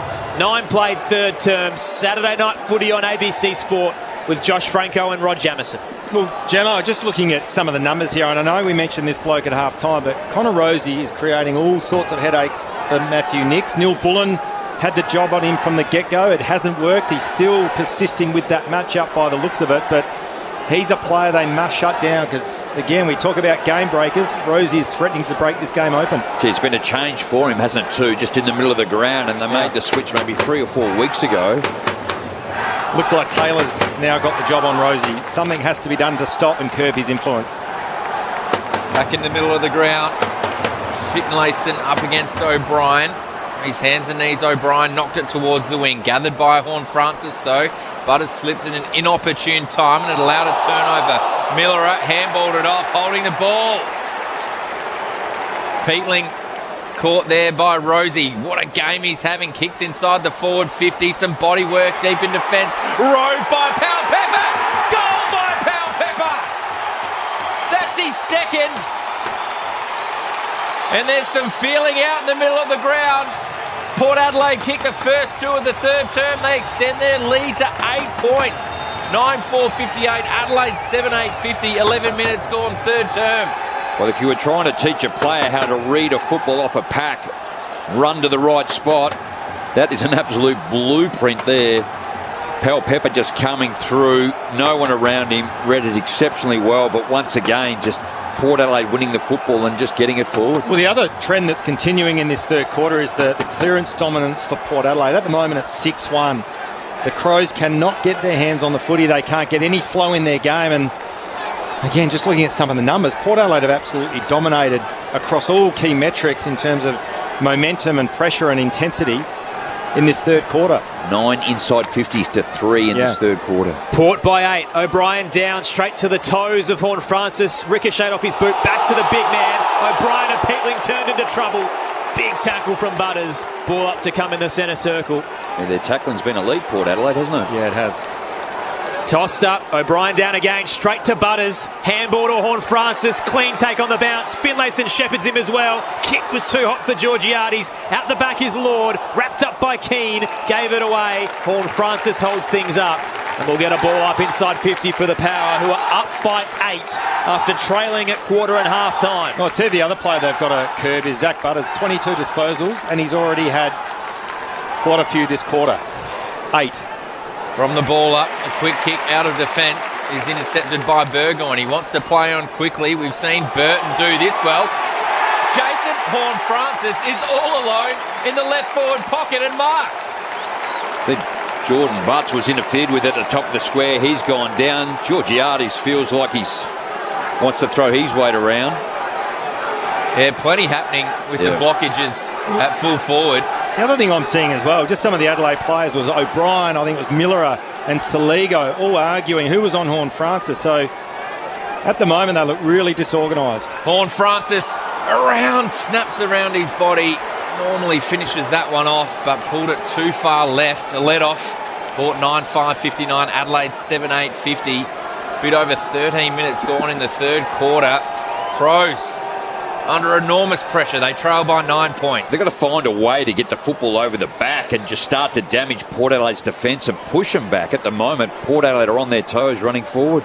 Worrell bangs it to the broadcast wing. Off the pack, Rosie sidestepping trouble. Kicks around the body. Nearly cut off by Hinge. Hits the deck. Winds head over the footy. Hinge knocks it towards the boundary line and dives it over for a try. They paid it against Rosie earlier. They won't pay it this time. Boundary throw in right half forward for the Power. I reckon even to that point, Jamie, they've got to start getting their hands on the footy. The Crows contested ball well in favour of Port Adelaide. Clearance count 7-2, 11-3 inside 50s. At the moment, it's Port Adelaide dominating field position and every statistic there is. They lead by 9. Vicentini down to Butters, paddled it to Richards. Hand from Farrell, cut off. Taylor for the Crows, gets it to Dawson. Up to half forward, plenty of Power defenders backtracking. And Radaglia will leave it for Burton. He'll head to the broadcast wing to Bergman. Quick ball movement from the Power here. That's twice Adelaide have gone forward and wasted a kick and kicked it straight to the opposition. Farrell's got it right in front of the interchange benches. Takes his time. Kicks up towards right half forward. Flying at that is Keane. Got the fist on it. Roved by Nankervis. Back to Rankin. Risky ball across goal. Gathered by Burgoyne. Great tackle there from Rochelle. Powell Pepper went the underground ball. Waiting at fullback was Worrell. The last line of defence. Kicks it out of defence now. Ball goes to ground. Curtin overruns it. Horn Francis puts his head over the footy. And he's tackled by O'Brien. We'll have a ball up right half forward. Port Adelaide lead by 9 points. Again, Rankin, who's normally very composed and makes good decisions. He's had a couple of mares his last 2 disposals. Riley O'Brien's got to step up here. Yep. Free kick in the ruck contest. He'll get the footy. Gives it out towards Rankin. Down the broadcast wing, Aaliyah, too good. Outmarks Thilthorpe. Dangerous corridor kick. Plucked off. Coming there. They can go forward, the Crows now. Chips it to Saligo, wide of the logo. Pace has slowed a little. Saligo wide to Nankervis. Close to left half forward. Radaglia is waiting on the paint of 50, saying, kick it in my direction. Nankervis composed. Rankin's floated forward alone. He gives it to him at 55 out. Places it to the goal square. Thilthorpe's too good for Burton. Both mitts out in front. Takes the contested mark. Just forward of the behind line. Well, I'd like to have a look at the replay from behind the goals because I don't know how Burton ended up on Thilthorpe. There was enough time for Aaliyah, his direct matchup, to go and engage Thilthorpe, but he didn't and paid the price. Thilthorpe in front of the scoreboard, takes a step, arcs it around on his left and has 3 in showdown 57. Margin down to 3. Port Adelaide 9.5.59. The Crows 8.56. And if you were tossing up which game to listen to tonight, I think it might be over in Darwin. The Suns up by 21 against the Dogs. Here it's Port Adelaide by 3. Rod Jamieson, Josh Franco, your experts on ABC Sport. Well, Port Adelaide so dominant in this third quarter. 12 inside 50s to 4, yet Port have only kicked the 2-2.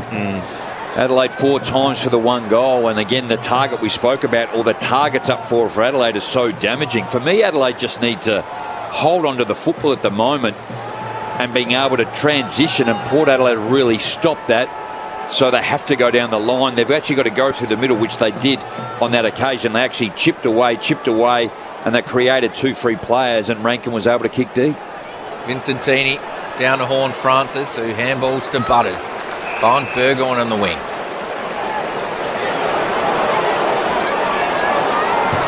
Thought about going short, but goes long towards Burn-Jones. Hinge managed to get 2 fists on that without looking at the footy. He was quite clever in the end.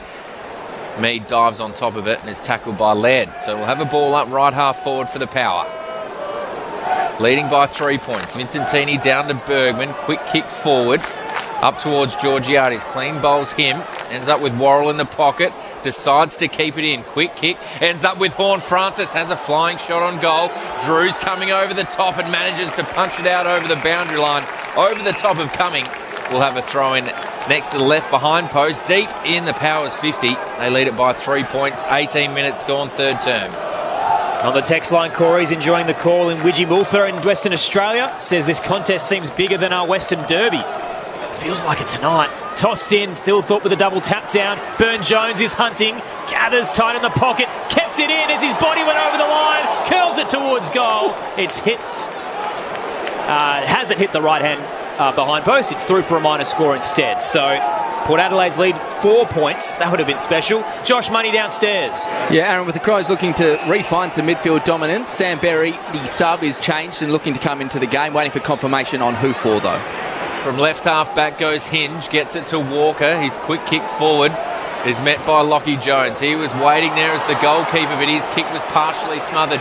Gathered by Curtin, gets it to Walker, kicks long towards Radaglia and Rochelle, punched away by Neil Bullen. Jones had the composure to get it to Vincentini, goes the 1-2, handball too hot for Burgoyne, but he rode the tackle from Walker, rides the tackle from Berry, and Jones kicks down the line.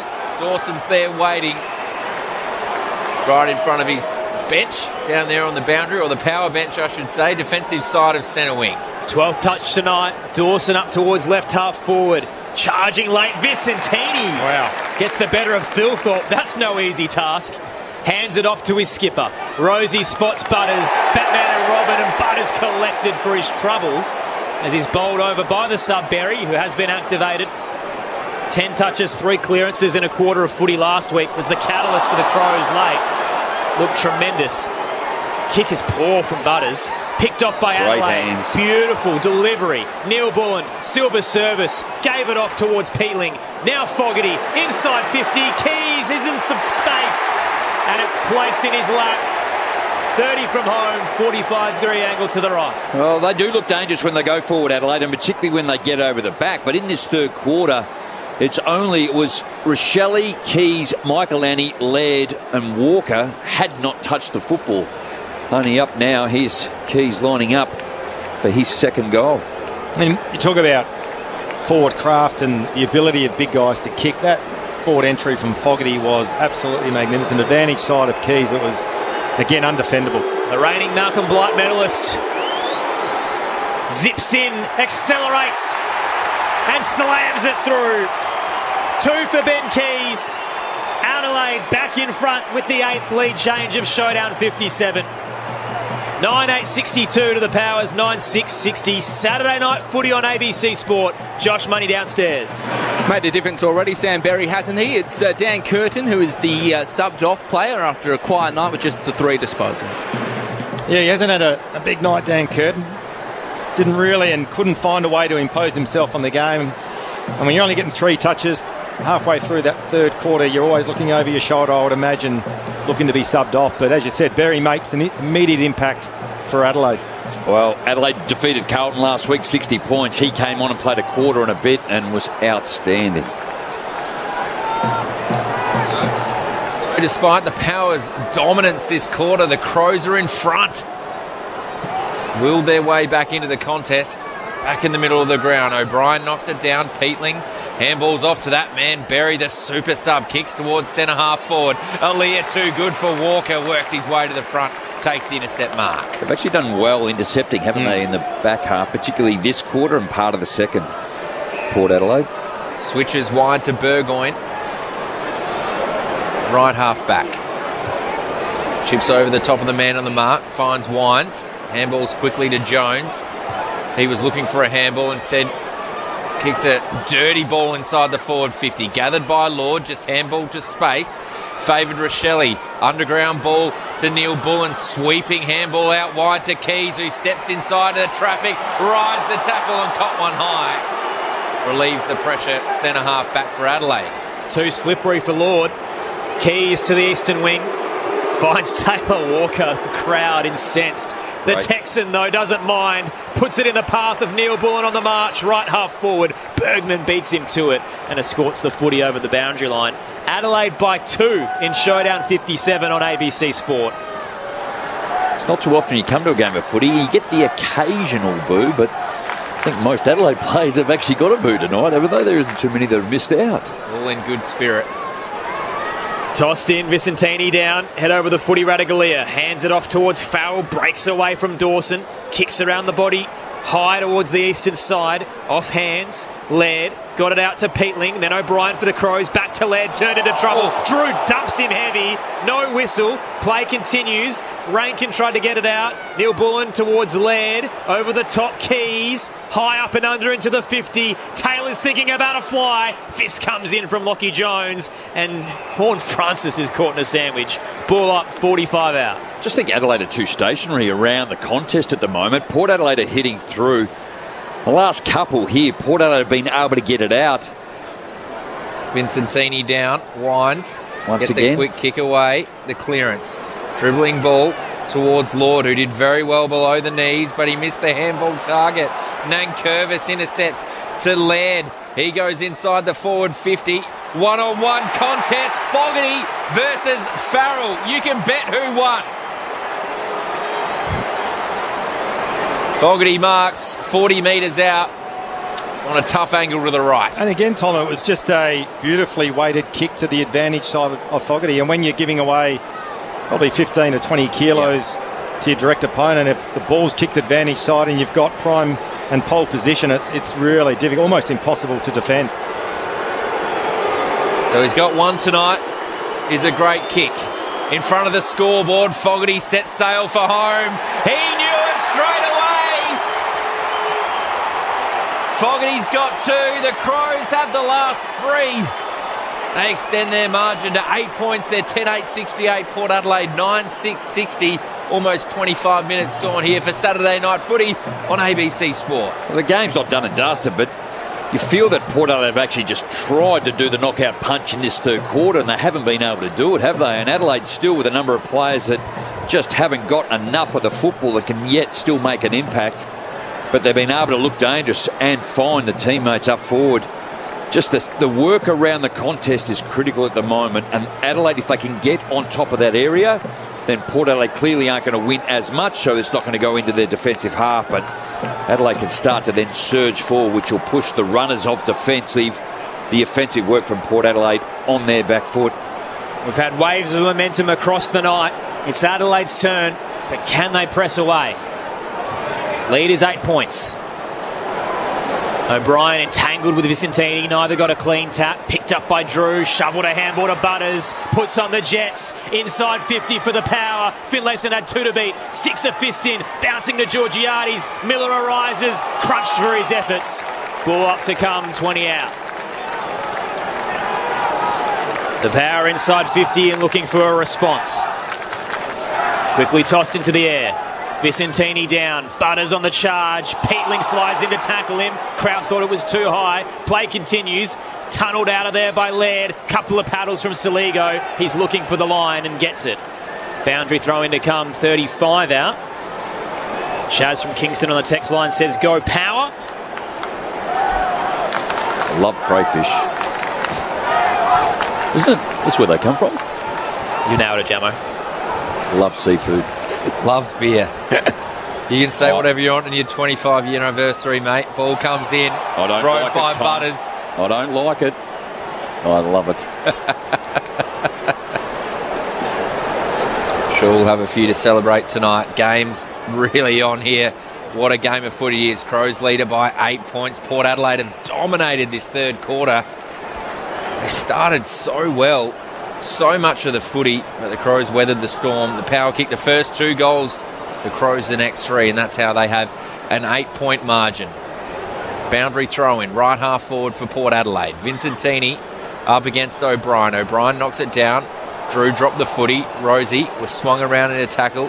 His handball forward ended up in the hands of a Crow.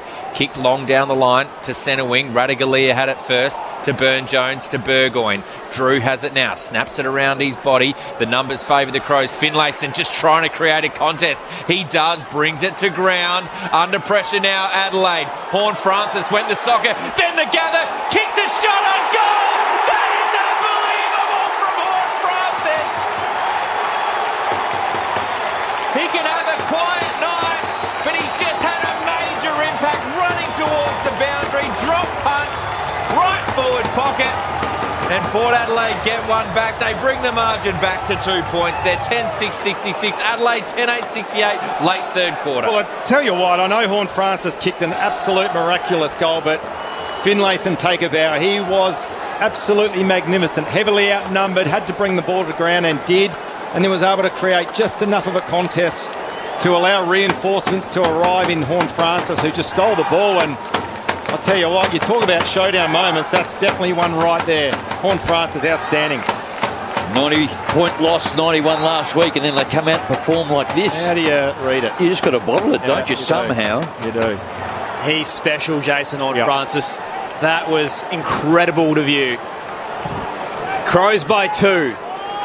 In the middle, both rucks miss the tap. Drew gathers, flicks a handball to Vicentini. Cummings on the march. Vicentini tries to volley. He's too tall. It hits his knee. Bounces out towards O'Brien. He tries a hack. Rolls towards the eastern side. Picked up by Keys. Back to Nankervis. Spearing kick towards Walker. Fist came in from Radaglia. Boundary throw in to come on the eastern side. What a game. It's had a bit of everything. There's still a quarter to come on ABC Sport. Adelaide by 2. Tossed in. Both rucks wrapped up in a bear hug. Vicentini got the tap. Down towards Butters. Drew with a little Hollywood tap overhead. Lands in the lap of Farrell surging by. Long kick towards the 50. 2-on-2. Laird was the spare man as both bodies were entangled. Cuts across and takes the intercept mark. Straight up the spine he wants to go. Peatling looking for a counter punch. To the eastern side, forward of centre wing. Keys marks unopposed and can go for a trot. Looks for his targets inside 50. Thilthorpe racing up. Cleaned up O'Brien. Ball rolls towards Saligo. Thilthorpe kept going. Knocked it away from his midfielder. And it's picked up by Butters. Hands it wide to Wines. Didn't get back to Butters. Walker may have towed it over the line. Crowd felt so. It'll be tossed in instead. Butters can't believe it. There's another umpire. No, so they've just seen the replay and the boos come. Taylor Walker, who just shoveled that over the line with his body. Boundary throw in instead. So Vicentini knocks it down out towards Wines at centre wing, out of sight of the ground. Tell you what, Tom, you reckon Butters hasn't had a quarter as well? 13 disposals, hugely influential in this third. 3 clearances as well. Vicentini, 3 hit-outs to advantage, but it's all clearance work. Wines, Butters, O'Brien in there, but then it's Rosie and Byrne-Jones. So Port Adelaide winning around the contest. Vicentini's certainly been up to the task in his 7th game. Knocks it down towards Richards, who goes in for a second effort after tackling Millerer. He's on the bottom of the pack with Peatling on top. Falls out to Wines. His quick kick goes to Drew. He gets it back. Chucks it on his left foot. Gains some territory down the line. Bit of pushing and shoving between the 2 big men. Lord dropped the mark though. Ends up with Berry to Keys. Back to Berry. Goes short ball to Walker. He marks 70 metres out.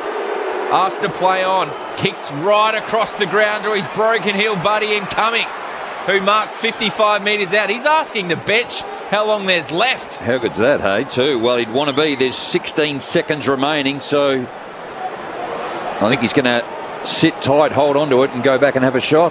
So 8 seconds left and the countdown clock is 16. So he's backing himself in here, Isaac Cumming. It's going to take a kick from about 60 metres and the siren went as he kicked it. So didn't get the journey anyway, so it won't count. But what a quarter of footy. What a showdown we're having here on Saturday night footy for ABC Sport.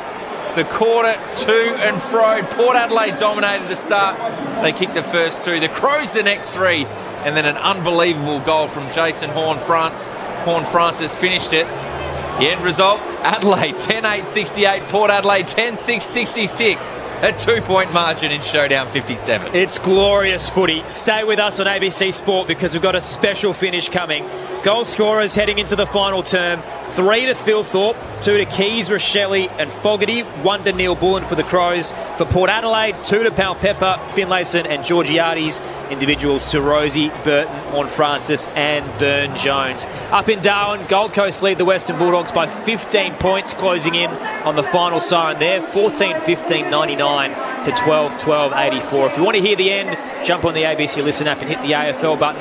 But don't go too long because we've got something amazing coming your way. The conclusion to Showdown 57 next on ABC Radio, Sport Digital and the ABC Listen app. The Exxon Valdez supertanker. Salman Rushdie's The Satanic People's Liberation Army have Step back to the 80s for the end of an era. I am excited. Season 3 of The Newsreader, Sunday nights on ABC TV and streaming on ABC iView. The World Test Championship is coming. He gets connection here, lifts it over the keeper, one bounce for 4. Australia versus South Africa. And he nicks it, he's got him again. Catch every ball on the ABC Listen app. This is the 2025 AFL Premiership season on ABC Sport. Keane nowhere, straight up the spine. Only gives it to the opposition skipper. Connor Rose, he wants 50. Get it. Rankin is spraying the umpire. No, I'm going to almost say they are almost spoiling this at the moment too. The amount of impact they're having. The Crows have been penalised. Connor Rosie comes in, digs it from 30 and races to the front row. He loves it. Beatling caught there by Rosie. What a game he's having. Kicks inside the forward 50. Some body work deep in defence. Roved by Powell-Pepper. Goal by Powell-Pepper. And there's some feeling out in the middle of the ground. Rankin's floated forward alone. He gives it to him at 55 out. Places it to the goal square. Thilthorpe's too good for Burton. Thilthorpe in front of the scoreboard. Takes a step. Arcs it around on his left. And has 3 in Showdown 57. Neil Bullen, silver service. Gave it off towards Peeling. Now Fogarty inside 50. Keys is in some space. And it's placed in his lap. Zips in. Accelerates. And slams it through. Adelaide back in front with the 8th lead change of Showdown 57. Under pressure now, Adelaide. Horne-Francis went to soccer. Then the gather. Kicks a shot on goal. That is unbelievable from Horne-Francis. He can have a quiet night, but he's just had a major impact running towards the boundary. Drop punt. Right forward pocket. And Port Adelaide get one back. This is ABC Sports coverage of the AFL. On your radio, ABC Sport Digital. and on the ABC Listen app. We've had absolutely everything you could ask for in a football game tonight, from goal of the year contenders to spiteful clashes, amazing turnover goals, brilliant threads of the footy on tight angles, and the last piece of the puzzle is a grandstand finish. It is coming your way on ABC Sport. Adelaide up by 2 points, 10-8-68 to the Powers, 10-6-66.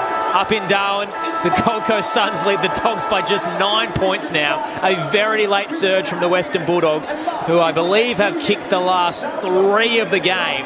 And it could go down to the wire up in Darwin as well. What a Saturday night. Great to have you with us on ABC Radio, Sport Digital and the ABC Listen app. Aaron Bryans and Tom Wilson calling the action. You can get in touch on the text line 0437 774 774. That's 0437 774 774. Your experts tonight, superstar pairing. They know all about showdowns. One man was in the biggest bib of them all to start it in Showdown 1 in Rod Jamieson. The others won 4 Showdown medals in Josh Franco. What a night we've had, Jamo. It has, hasn't it, too? Just game we spoke about Port Adelaide's performance last week, going down to the Western Bulldogs by 90 points and being pretty much obliterated right across all metrics, and they only kicked 5 goals for the game. Whereas you look at tonight, they've just been outstanding. Their effort has come, the pressure has been immense. Adelaide need to maintain their structure around the contest. That is severely killing them. The way that they're just going in at, they're trying, and it's allowing Port Adelaide to get on the outside, and their inside 50 disposal has been poor. Second and third quarter, just to allow Port Adelaide to be able to take an either uncontested mark or get numbers back to be able to cure the footy.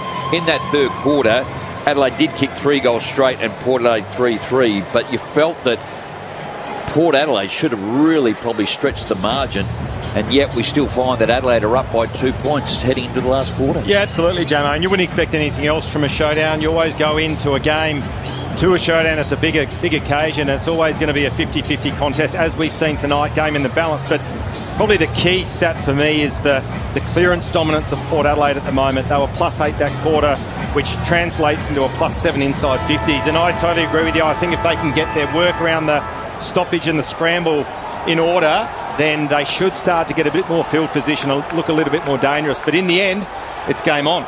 We're set for a classic. Adelaide up by 2. Final term of Showdown 57.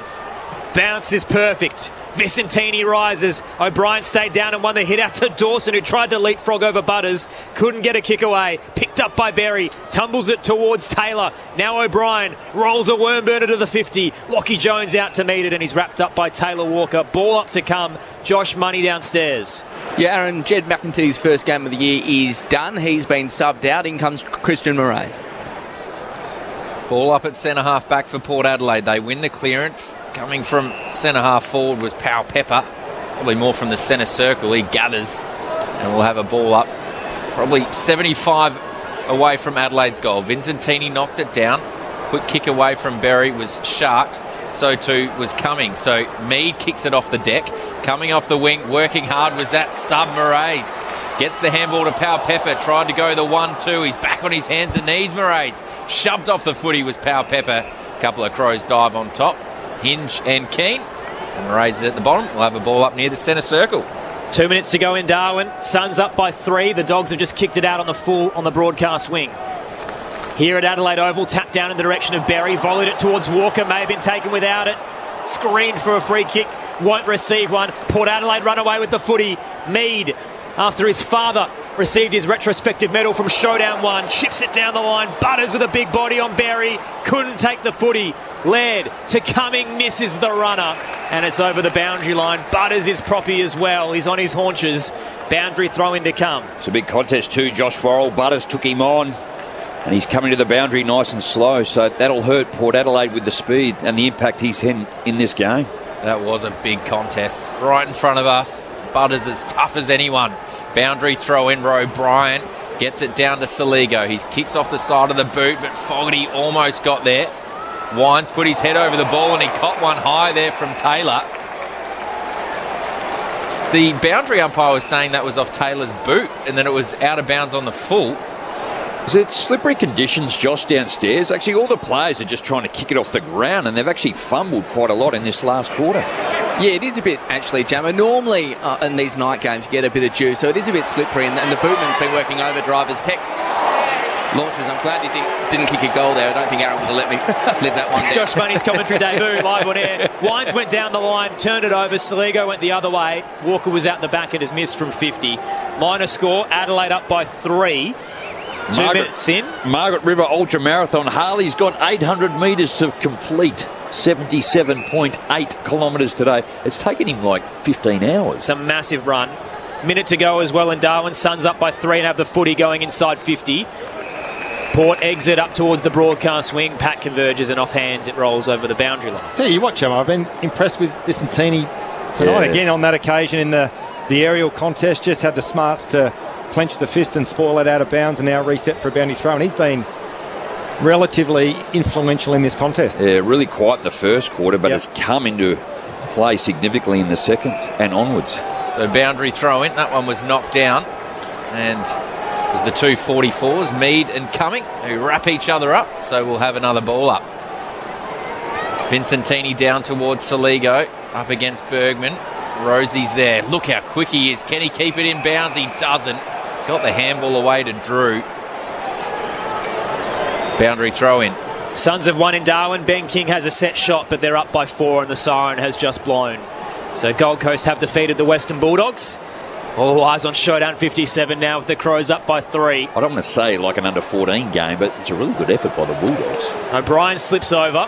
Vicentini slaps it forward. Crows have the numbers, but it is very dewy out there as Hinge gathered the footy and had so much momentum that he slid into the benches. Boundary throw in to come. Ben King has slotted it. So the Gold Coast Suns have won by 10 points in Darwin. It's a different game up there, though, in Darwin. It's almost like wet weather game. Water polo. Boundary throw in. O'Brien up against Vicentini. Read best by Horn Francis. Keeps it in, snaps it forward. Hinge worked his way in front of Wines. Got tackled, though. Got the handball away in time. Saligo gathered, kicked up the line towards Walker, who marks on his chest in front of Radaglia. Rolls around on that left boot. He's a great field kick looking for Thilthorpe.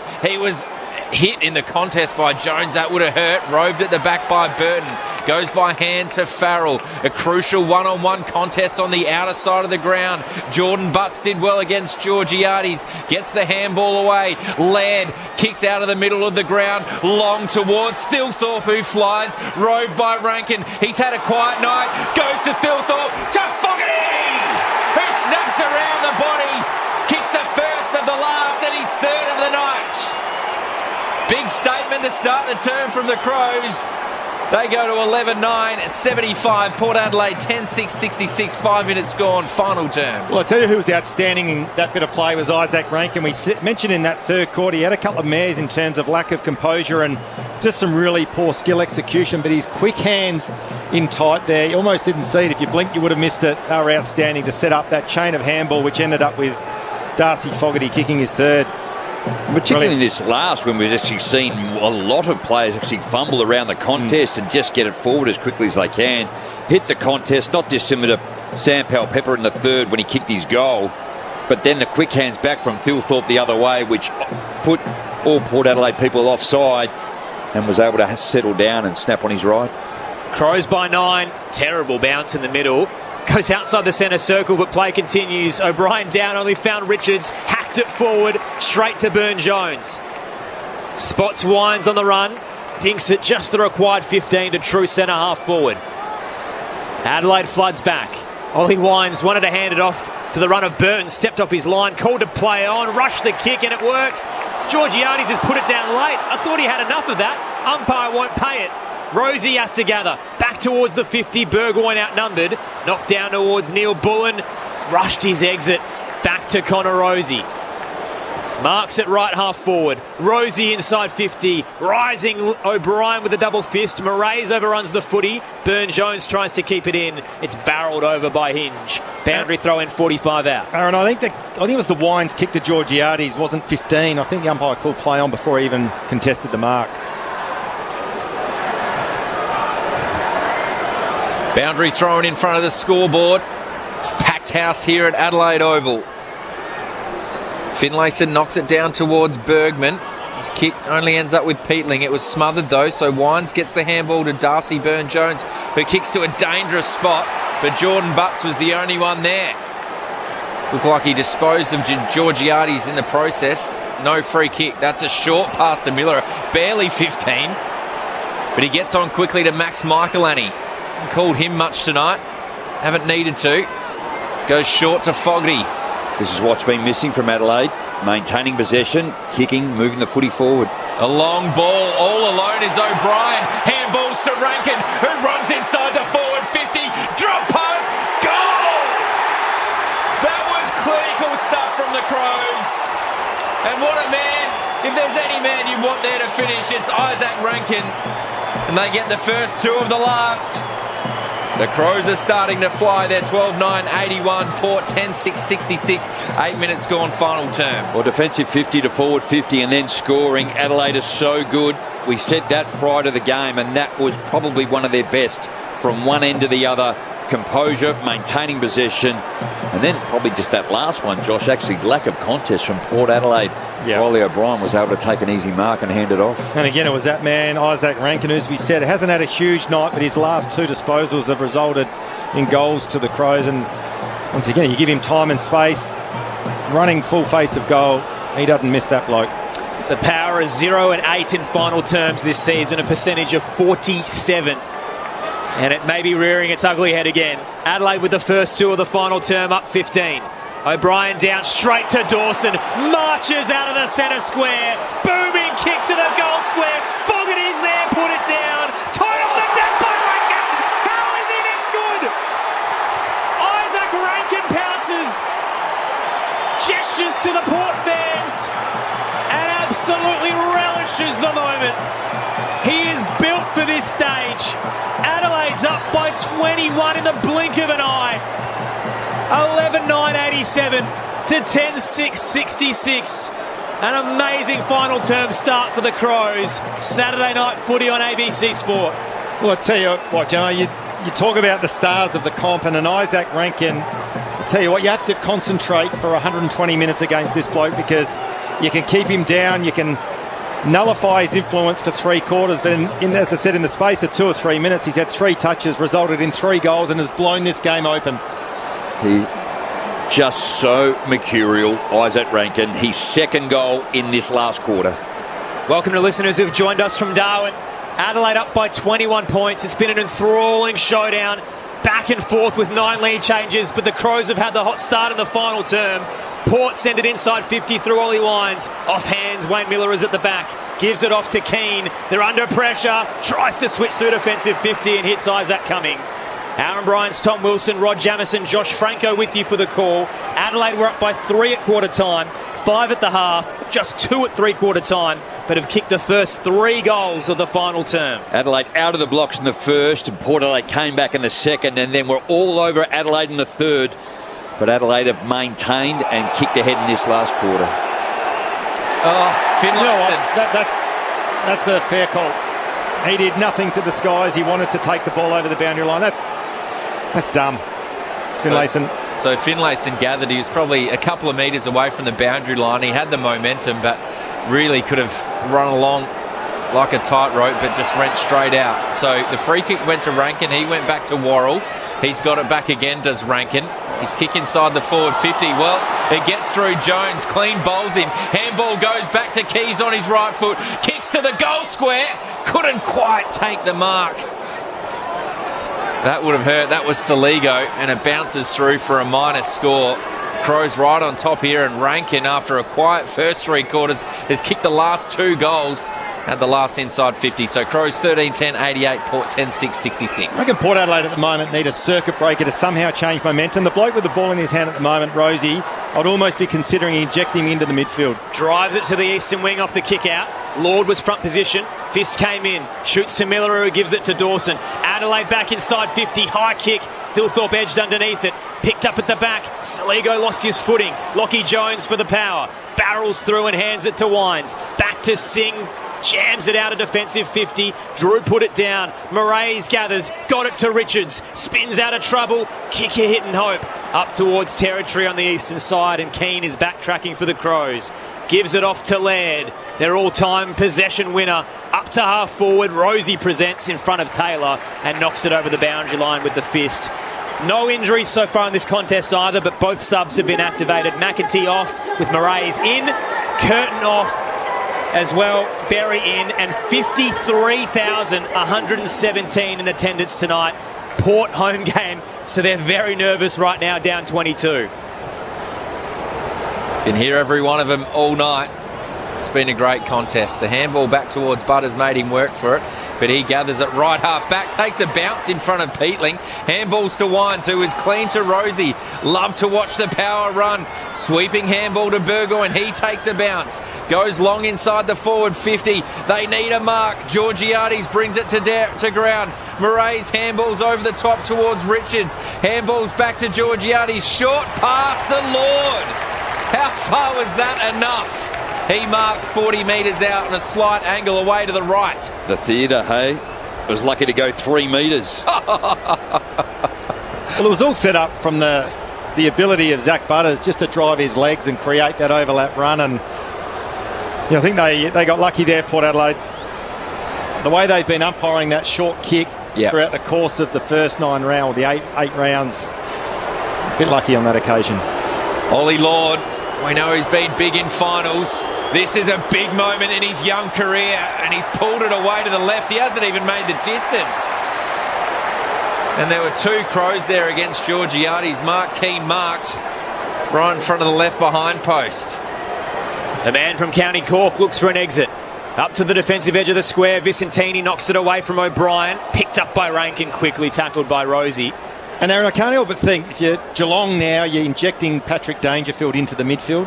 I'd almost be tempted to drop the tag on Dawson, who's been Bergman, and, as I said, get Connor Rosie around the footy. O'Brien down to Nankervis, then Peatling flirts with the boundary line, bounces right on the paint, and over, and it'll be a boundary throw in true centre wing on the broadcast side. And I know Rosie's been outstanding at half-back, but at the moment I think you've got to get your A-graders in there because you've got to win the game. You're not saving it. Third biggest crowd in showdown history as well. Sorry, Aaron. Peatling's been good tonight too. 23 disposals in his first showdown. Tossed in.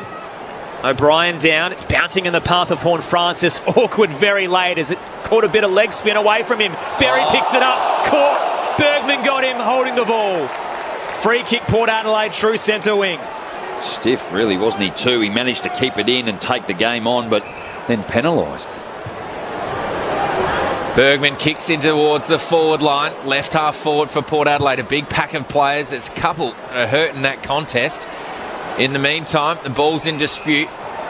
Burgoyne wraps up a tackle there on Cumming. And we'll have a throw up, or a ball up, I should say.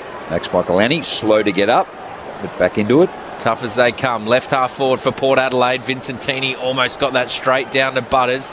Horn Francis managed the smother. Gets tackled by Miller up. Didn't duck into the tackle, but he was leaning forward into the tackle. And we'll have another ball up right on the paint of the 50, where the old 50s used to be marked.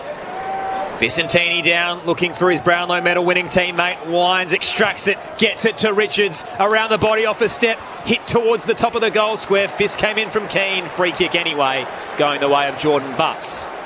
Done a reasonable job tonight too. He's normally, sometimes he sits under the footy and you go, oh. However, he has played a serviceable game. Nick Murray's still out for another month, so he'll have to settle in. Jordan Butts heaves it out of there. Back to the broadcast wing. Vicentini front position with the fist. Knocks it towards the boundary line. Burgoyne was there and is happy to escort it over.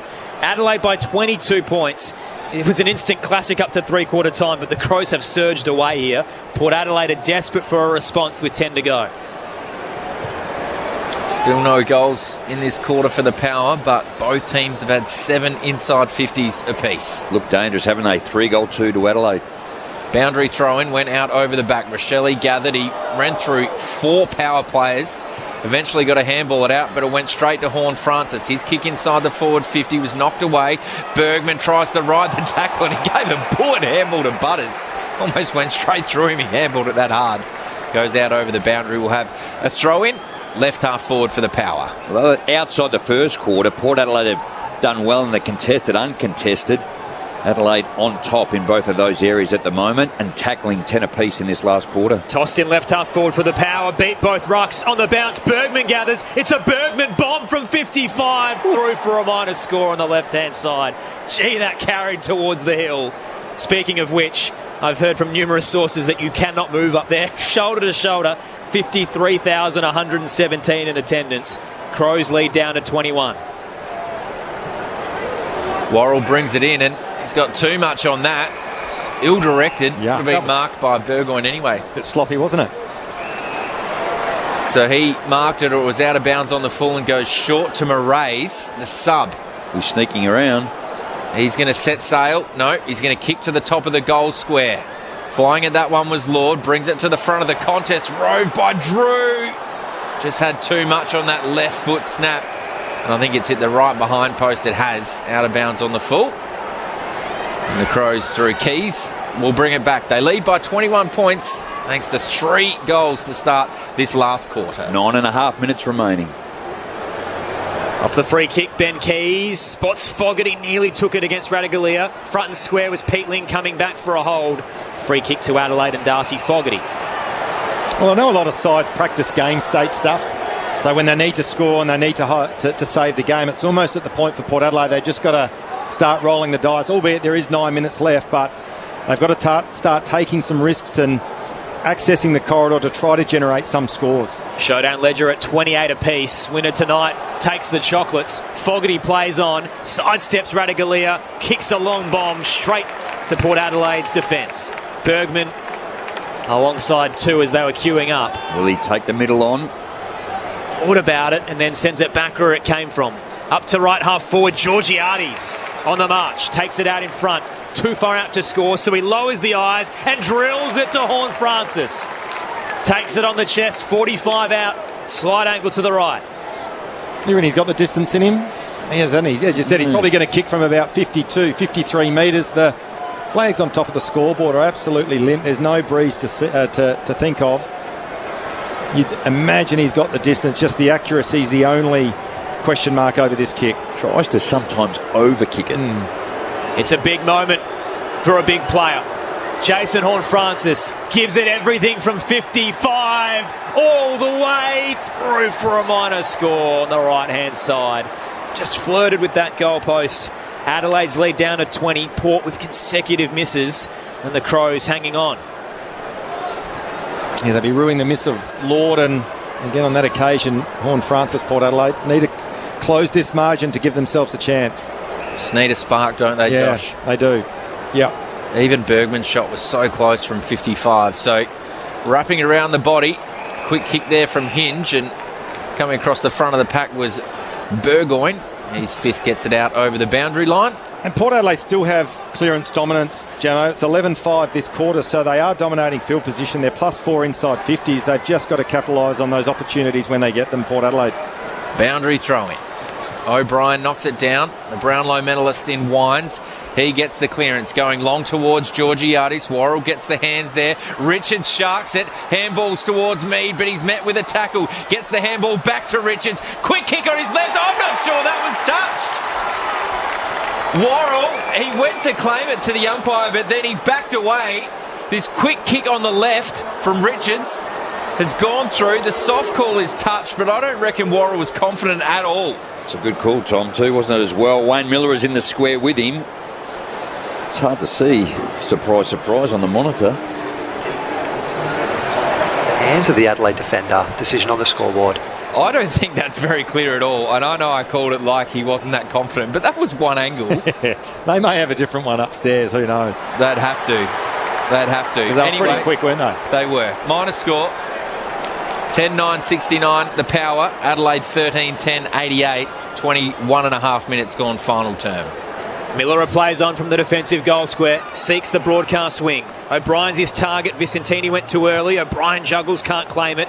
Neil Bullen tumbles one through to Taylor, goes for a run to the middle, then swings back to the broadcast wing. Spots Peatling alone in front of the benches. Tried to chip it over the top, only found the hands of Burton. Good smother on the mark. Ricochets to Wines, spun a full 720 and caught holding the ball. A great tackle, wasn't it, too? He's such a bull, Ollie Wines. He's had a serviceable night as well. Isaac coming with a giant tackle. He has a true centre wing. Adelaide by 19. Coming up to right half forward. Fogarty's in the hole. Backtracking Burton. Coming late. A big launch from Ratugolea to get a fist in. Rolls it over the boundary line. Just looking at one of the Adelaide officials holding up a sign. It's got a T and a bicep on it. I'm not sure what that means. Flexing, yeah. Maybe that's... Obviously, we're talking game state. It's getting to that point in the game where they've got to start thinking about slowing things down and... Maybe? Yeah, possibly. Tough it out. So from the boundary throw-in, Keys gets a clearance up towards Walker, who almost ruck-tapped it down to his teammates. Working hard there was Taylor. Head over the footy, tackled by Drew and Wines. We'll get a ball up right half forward for Adelaide. The Margaret River Ultramarathon. Harley Thomas has completed it. 77.8 kilometres. It is a remarkable effort. That is huge. Well done. Taylor Walker tried to take it out of the ruck. Fell to ground. And at the bottom of the pack is Ollie Wines again. He's had 10 touches this quarter. 3 inside 50s. Workmanlike effort. Vicentini knocks it down to Drew. Gets the kick out of defence, but waiting there for the Crows is Miller up. They'll set up really well behind the ball there, Adelaide. So the switch is... Oh, no, that's a shocker. He's kicked it straight to Moraes. There's no one there. It's going to be a foot race. Worrell is quick. He handballs to Georgiades, who steps inside. That was clever. A launch from 50, but misses. Away to the right-hand side. They've had their opportunities, Port Adelaide. They just haven't grasped one of them in this final quarter. 10-10-70, Adelaide 13-10-88. 24 minutes gone, final term. Wayne Miller up over 100 games of experience too. Late in the game, you want to ice it or maintain possession. He just turned it over in the middle of the ground. Keane down the line. That'll be deliberate too. Fist came in against Berry. Quick kick from Adelaide and Dean deliver it towards the broadcast wing. And Aaron, you talk about missed opportunities. Was it Lord, Horne-Francis, Georgiades, Bergman? All kickable. You've got to take those opportunities when they arise, particularly in a showdown when it's tight. Aaliyah puts up a prayer towards the 50. Rising Georgiades, fist came in, trickles towards the paint of 50, wide of Neil Bullen. Sin puts his head over it, crunching in Taylor. Diving over the top is Richards. He pulled the footy in, wrapped up in the tackle, ball up to come. Port's 50, down 18. 5 and a bit to go. 3-goal game. Showdown 57 on ABC Sport. Vicentini down to Butters. Sin around the body. 30 out from goal. Intercept marked by Taylor. First showdown, 14th game. Zach Taylor stands up in a big moment. And I reckon also too, Adelaide have to be careful not to go too much into saving the game mode, because there's still plenty of time on the clock. Oh, sorry. There certainly is. There's always time on the clock, Josh. And the clock is at 5 minutes. Man. Counting down. Sorry, boys and listeners. What for? Didn't hear you. Time ticks on. Someone does need to stand up, though, Josh. Yep. And Bergman kicks long inside the forward 50. O'Brien was fisted away in the contest by a teammate. Oh. That was a throw, a backhand throw. It was right in front of the umpire. That was Laird, I think it was against. It was either Laird or Hinge. Laird. And if you can see on the replay, he just flicks this up right in front of the umpire. Yep. And it was towards Rosie, but Darcy Byrne-Jones has got the footy. And I know it's an understatement, but absolute critical that he actually nails this goal. So 45 metres out, 45-degree angle. Darcy Byrne-Jones, that is on target. Darcy's got two.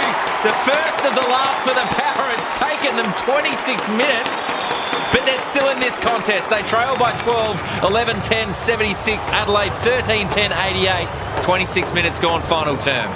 And Jamo, even just looking at the numbers, and we've talked about it at length throughout the course of the call, the clearance dominance for Port Adelaide is coming through again. It's 14-6, which is translating into inside 50 dominance and field position dominance 17-8. Port Adelaide have had their opportunity. Terrific finish there from Darcy Byrne-Jones. There's still 4 minutes on the clock. The margin's only 2 goals, so it's still game on. And as I said, Adelaide have to be really careful they don't go into too much of a game-saving mode. Otherwise, that could come back to bite them. I think Adelaide have made the game harder for themselves, haven't they, too? They've actually given up the clearance work and the contest where they have been good, and they haven't been able to get on top or change it throughout the last 2.5, 3 quarters. Adelaide by 12 in Showdown 57 on ABC Sport. Clean bounce in the middle, neither ruck get a tap. Towing it out of there is Saligo. Ricocheted off Barry out wide to Cumming. It shoots back to the broadcast wing. Burgoyne loses his footing. Almost slide tackled Neil Bullen. He's wrapped him up. And Jace Burgoyne forces a ball up. 53,000 in attendance. Adelaide 5-3. Port 4-4. It's a big game for both clubs' season. Tied at 28 apiece in showdowns. Vicentini down to Wines. Butters brushes off 2. Hands it to Bergman. Spears his way through the corridor. Up to the goal square. Finlayson couldn't reel it in. And no pressure on Mitch Hinge, who walks it over the boundary line. The whistle stays away. And Adelaide want to go quickly, bringing it back into play. Kick to a 2-on-2 at right half back. Out the back door is Saligo. He rolls it to centre wing. Fogarty knocked out without the ball. Radagalier sliding in with the pressure and walks it over. My goodness, there's a lot happening. Adelaide's up by 11. Just have a look here and see how Adelaide's set up. It just seems that Port Adelaide, Ollie Wines here on his own. He's working his way around to Saligo. Boundary throw-in. O'Brien knocks it towards Horne-Francis. It's Worrell who comes through. Met with the tackle from Wines. Jones just cleans up Saligo. Huge bump. Burgoyne wins the clearance. Kicks long towards Rosie, who flew. Didn't quite take the mark. He was unlucky he didn't get a hand on that. He went skyboard. He actually sat up there for quite some time, didn't he? The ball had gone past and he then hit the ground. So he flew over Butts, who gave him the ultimate stepladder. And I think as he sat up there for so long, the umpire realised he didn't touch the ball and he gives away the free kick at right half back. The Crows back up the broadcast swing. Fogarty tried the sit of his own and his teammate didn't get it. Port Adelaide take the footy up to half forward. Rosie front position, beaten by Taylor, but it did touch the Power skipper's hands first. Ball up. The Port fans are angry because they thought Fogarty had an unrealistic attempt, but he did it on his own teammate. Big clearance, this one. Crows by 11. O'Brien down, picked off by Horne-Francis. They don't argue on Neil Bullen, but Berry gets him. No whistle. Shoots out to Bergman. A 60-metre bomb all the way to over the goal line. It curls wide left late and bounces over the line. That was a heave of a kick. Adelaide by 11. Port's inside 50. And probably the best result for Port Adelaide, wasn't it? They get the chance to reset at a stoppage. They've been terrific around the contest all night, but a big boundary throw in here inside their forward 50. Ball comes in. Roved by Rosie. Rosie just missed. He roved that like the superstar he is. Snapped from 20 out, running on his preferred side, and he missed. Minus score, Port 11-12, 78. Adelaide 13-10, 88, 30 minutes gone, final turn. You could have another 15 shots at that and you kick them every time. The Power have had the last 7 scoring shots for 1 goal, 6. Missed They opportunities. have thrown this away. Adelaide exit to the broadcast wing. Fist from Vicentini back to the 50. Richards hands it off to Wines. Burgoyne left half forward. Screws it central. A little bit too hot for Moraes. Horn Francis throws his body in. Picked up by Finlayson. Quick kick towards goal. Game on. Finlayson's got 3. We're going to the wire and showdown 57. An unbelievable contest on your Saturday night on ABC Sport. This is glorious football. Josh Franco, Rod Jamison, your experts. Well, I'll tell you what, eventually the dam wall breaks, Jamo. 18-7 clearances, so plus 11 to Port Adelaide, which then flows into a plus 12 inside 50 count. They've had 2 goals, 6, so 8 scoring opportunities. They've dominated clearances all night. You talk about, in the context of the game, how important this centre clearance is. I'll tell you what, I wouldn't put my money on Adelaide winning it. 20-8 inside 50s is an incredible differential. Yep. The pressure. It's almost got to Adelaide, hasn't it, too, in this last 4 or 5 minutes. Absolutely. He's had a game, Finlayson. Was the sub last week, and he's kicked 3 tonight. And a goal that gets the Power back within a goal, back in the middle of the ground. 2 minutes to go and showdown 57.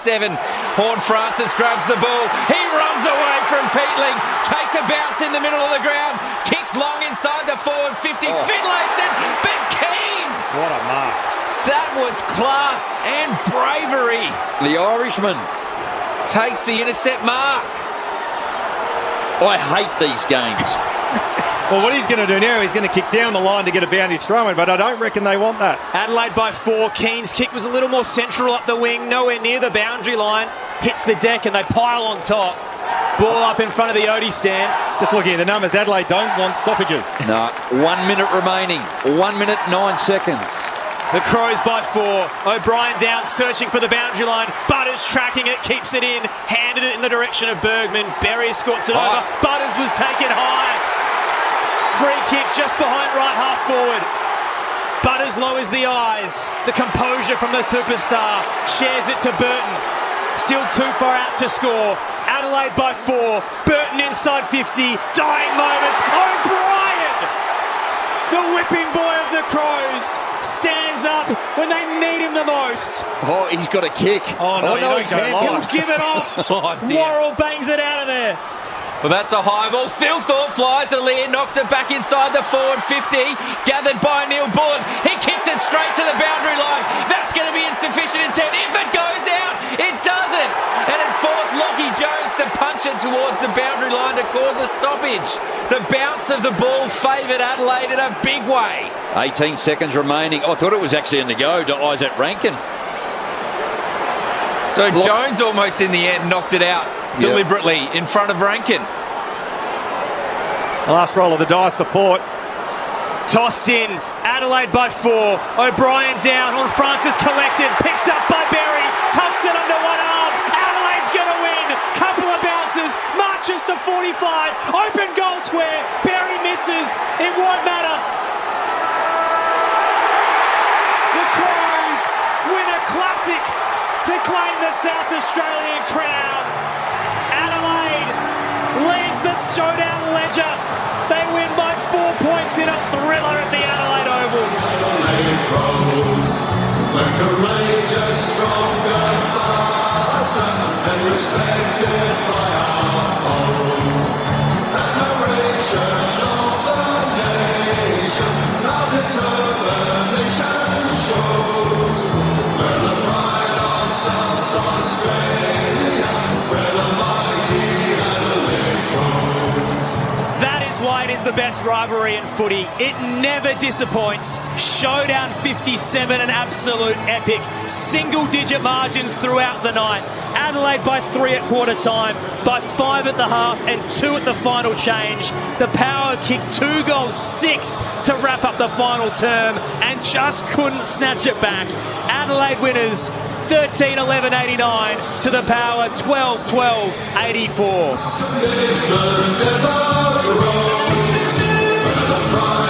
South Australia, where the mighty Adelaide grows. Yes, the pride of South Australia, where the mighty Adelaide grows. 53,117 in attendance. And whilst most of them will go home sorry for themselves as Port supporters, they've witnessed something special. Big night at the Adelaide Oval. The Crows moved to 6-3. Port Adelaide 4-5. Adelaide has won 4 of the last 5 showdowns. And the even bigger question now is who on earth wins the medal, because there were superstars aplenty tonight, Rod Jamieson and Josh Franco. Well, I think there was a couple of players that obviously influential, and then obviously the goal kickers too. But, gee, Port Adelaide just kicked themselves out of that game. And they've done it so many times. They really have. Already this time, or 4 times this year, they have kicked more behinds than goals, albeit they kicked 12-12. In that last quarter, I think 2-6. 2-6. They just keep doing it to themselves. They brained Adelaide for probably 2.5 quarters where it mattered. Around the ground, the contest, win the footy, and had a real run late in the game. But where it absolutely needs to be is on the scoreboard, and they just couldn't finish their work. Absolutely, Jammer. And as we did speak about, the entire call was the clearance differential and Adelaide's inability to get first look at the ball and then surge the ball forward to get field position. And you're talking minus 27 in clearances, which is a huge number. And as we said, the inside 50 count 63-41, so that's what, plus 22 in favour of Port Adelaide as well. But they will be ruining their missed opportunities in that last quarter. There was Lord, had a sitter, Jason Horne-Francis, Georgiades, Bergman, Rosie. If they had their time again, they'd probably go back and nail them, but when it counted, they didn't. And they were never able to close the gap, albeit an absolute magnificent game of footy. Port is 0-9 in final terms as well. They lost that last quarter by 2 points in the end, so just unable to close out games in what's been a very inconsistent season. And the Crows will eye off a special month of footy as they march not only towards September but potentially the top 4.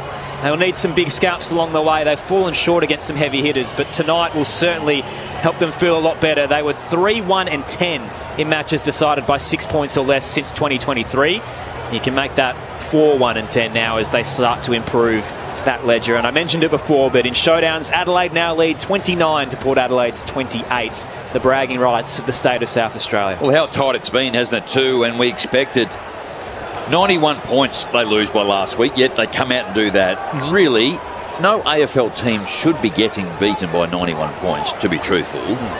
And then 90 a couple of months later. So they've done it twice already, but it doesn't get much easier. So Geelong come here and take on Port Adelaide, yet Adelaide then go over to Melbourne and take on the league leaders in Collingwood. Gee, that shapes up as a special game. Doesn't it? Next weekend, Saturday, Adelaide and Collingwood to kickstart your day on ABC Sport. And as Jamo mentioned, Port Adelaide host Geelong here at the Adelaide Oval. We're with you for the next 37 minutes. We'll get some reaction in the rooms and head downstairs in a moment's time for the presentation of the Showdown medal. We had so much in the build-up. We were celebrating Rod Jamison's 25-year anniversary. Josh Franco got his retrospective Showdown medal. I actually forgot to ask, is anyone voting on the medal tonight? No. Yes. I knew it was one of us. Port Adelaide had reached out during the week. Yes, they did. However, as the sheep and I need to sign, I'm not allowed to tell anyone until... Which is why I wanted to check before I asked. So, Josh, who do you think is winning the Showdown medal? Thank you. Look, I thought Butters and Rosie for Port Adelaide were outstanding. Butters, I thought, started the game slowly but worked it his way in and was hugely influential. I thought Rosie for the entire night was outstanding. I thought at half-time Thilthorpe had it in the bag, had a quiet second half, but we're about to find out. What a night we've had. Earlier as well, the Gold Coast Suns defeating the Western Bulldogs by 10 points in Darwin. You could see a player from Port winning in the losing side, I think, for sure.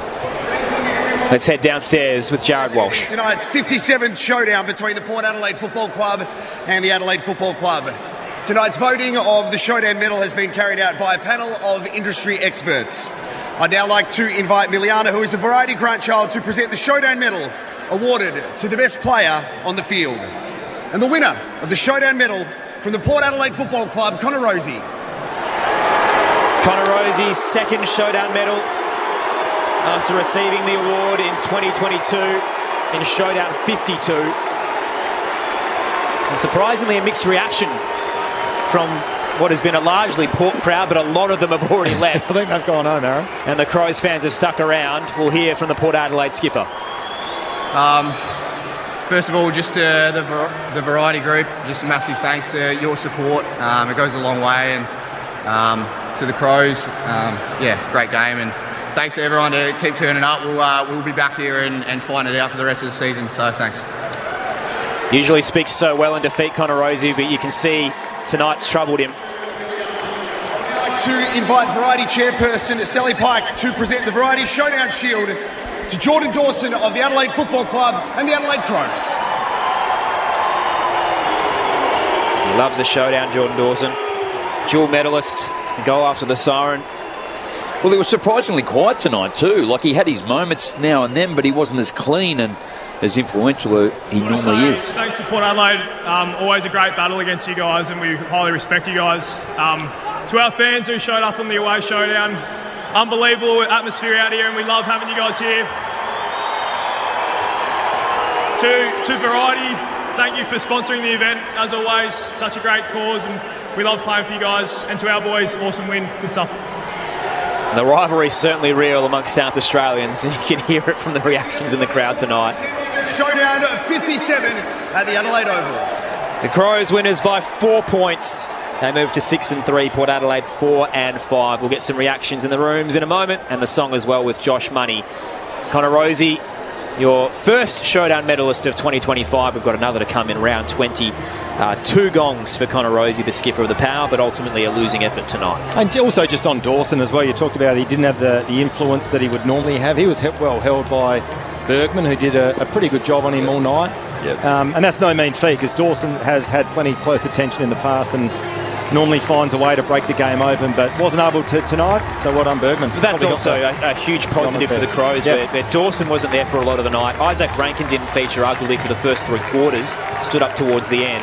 A lot of their superstars were kept out of the contest, and they still found a way. Well, I think the other thing as well, and I know you can't purely just break it down to this, but if you looked at all the statistics, Jamo, the contested ball, the ground ball gets the clearances, the inside 50s, if you didn't know the result, you would have said Port Adelaide won by purely based on just numbers. And in the end, I thought Adelaide were lucky to get away with it, even though they threatened to break the game open early in that last quarter. Rankin started to get involved and looked electric and really dangerous. But to Port Adelaide's credit, they hung in there. They'll be ruining, as I said, those missed opportunities in front of goal. And if they had have nailed them, who knows? The story could be different, but they didn't, and you pay the price for that. Well, your area of the ground, Josh, and the 4-time Showdown medalist. Here we go. Riley O'Brien's had 43 hitouts, Vicentini 31. But then you go Vicentini 12 to advantage, O'Brien 7 to advantage. But this is where Adelaide were bitterly disappointing. Wines, Butters, Bergman, Vicentini 10, 10, 6, 6, and then Dawson 5 in terms of the clearances. They got smashed around the football, but in the middle and around the ground, they were terrible with the way they just set up, and they got sucked into it, and Port Adelaide were able to run and spread.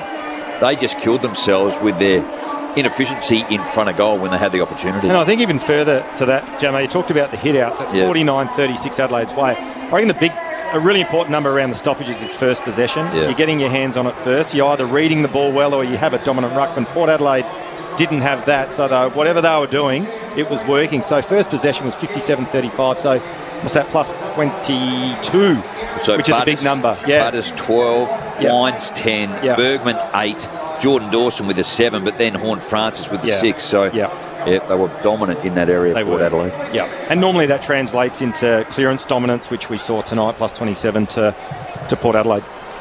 And for the Crows' defence, that's a huge win as well for a side that leaked 92 points per game in the first 5 games and got questioned heavily in the media, particularly locally. The last couple of games have been tremendously better. So heading into tonight, since round 5, they've conceded an average of 56 points per game. Tonight it was 84. So it's holding up in the absence of Nick Murray, which I think a lot of us were unsure was going to happen. No Matt Crouch out there either in terms of their midfield, but Adelaide's finding ways, which it probably hasn't done in the past, Jamo, when it's been pressed against better sides. It's rolling over. It's starting to mature a little bit. Well, I think, like Mark Keane's mark, late in that last quarter coming back into the pack. Alex Neil-Bullen, his work around the ground, albeit Isaac Rankin very rarely doesn't have a good game, but just dominant in the early part and kicking 2 goals.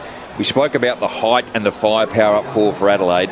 Ben Keys ended up with 2. Riley Thilthorpe 3.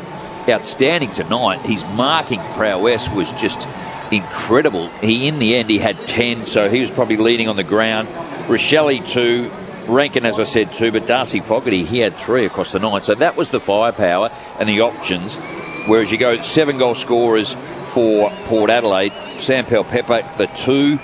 But then you go to Jeremy Finlayson, 2-2, and absolute dollars he should have got. Bergman missed 2.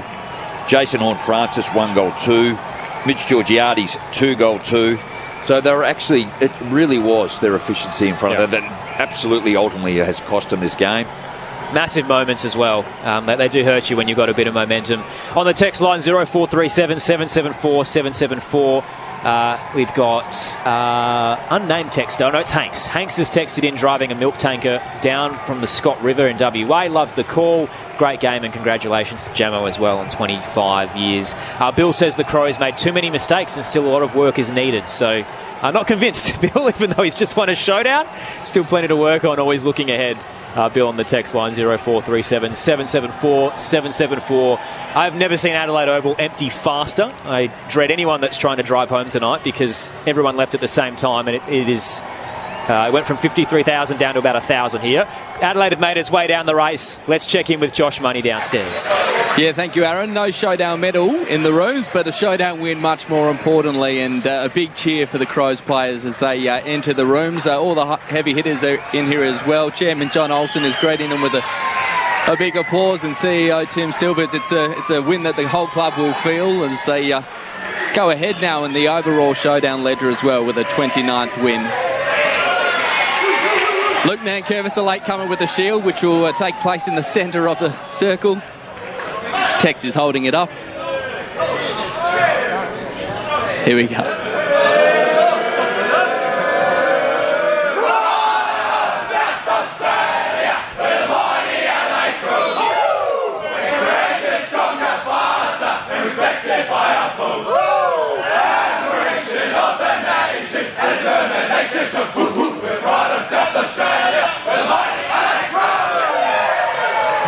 Plenty in that one. I'll be back with one of their absolute superstars in Riley Thilthorpe. Big day of footy. So the Crows win showdown 57 by 4 points. It's not enough to edge into the top 4 because Gold Coast won earlier in the night over the Western Bulldogs by 10 points. Thrilling finish in Darwin there. The Dogs kicked 4 of the last 5 goals, but ultimately the Suns hanging on to record their 6th win of the season. They've also got a game up their sleeve with that Essendon game to come later in the year. So Gold Coast 4th, Adelaide in 5th. The middle game saw the Bombers knock off Sydney. So they're 5-3, Essendon. Have beaten some easy beats along the way, but you can only knock off who's in front of you. They were up 30 points at three-quarter time over the Swans and nearly let it slip. Sydney very inaccurate in the final term, 3 goals, 5 to just the one behind, and ultimately lose by 8 points. So the Bombers in the 8, Sydney way down in 14th. And the first game of the day, Hawthorn defeated Melbourne by 35 points. The Hawks entrenched in the top 2, and the D's down in the bottom 4 in 15th. It was actually a pretty close game at three-quarter time, just the 1 point, and then Hawthorn fell away as the D's kicked 6 goals to 1 in that final quarter. Did you have Rosie as your 3 votes, Jamo, in the showdown medal? I did. It was actually probably pretty clear in the end. Regardless, had the result gone Port Adelaide as it did Adelaide's, but I had 3 votes Connor Rosie. Just an outstanding game off the half-back line. Got better as the night went on. 16 contested, 18 uncontested, 12 ground ball gets, 10 clearances, 3 inside 50s, 33. Like, absolutely brained it and was a clear standout. They're midfield numbers, aren't they? And he played half back. Yeah, and Butters as well, outstanding. Yeah. So I went Rosie 3, James Peatling for Adelaide ended up with 24. He had 12 tackles, 11 contested, 14 uncontested, 9 ground ball, 5 clearances, and he was the leading possession winner. It could have gone Josh Worrell again for his performance in the back line, the way he stood up. And Zach Butters, I went with the 1 vote too. So, Connor Rosie, I know we kept calling for it, to bring him into the middle, but he still had such a massive influence where he was playing, wasn't he? Adelaide winners by 4 points. Let's get some reaction in the rooms with Josh Money. Thanks very much, Aaron. Joined by Riley Thilthorpe, who had a big night. Riley, how much did you enjoy that one? Yeah, it was unbelievable. Great to get the win and to hold on. I thought we fought hard all night. Probably didn't play our best, but if you stay in there long enough, you get the reward. It's funny, if you look at the numbers, it looks like Port Adelaide would have walked away with the win. How important is it to win those games when you just have to hold on and do it the ugly way?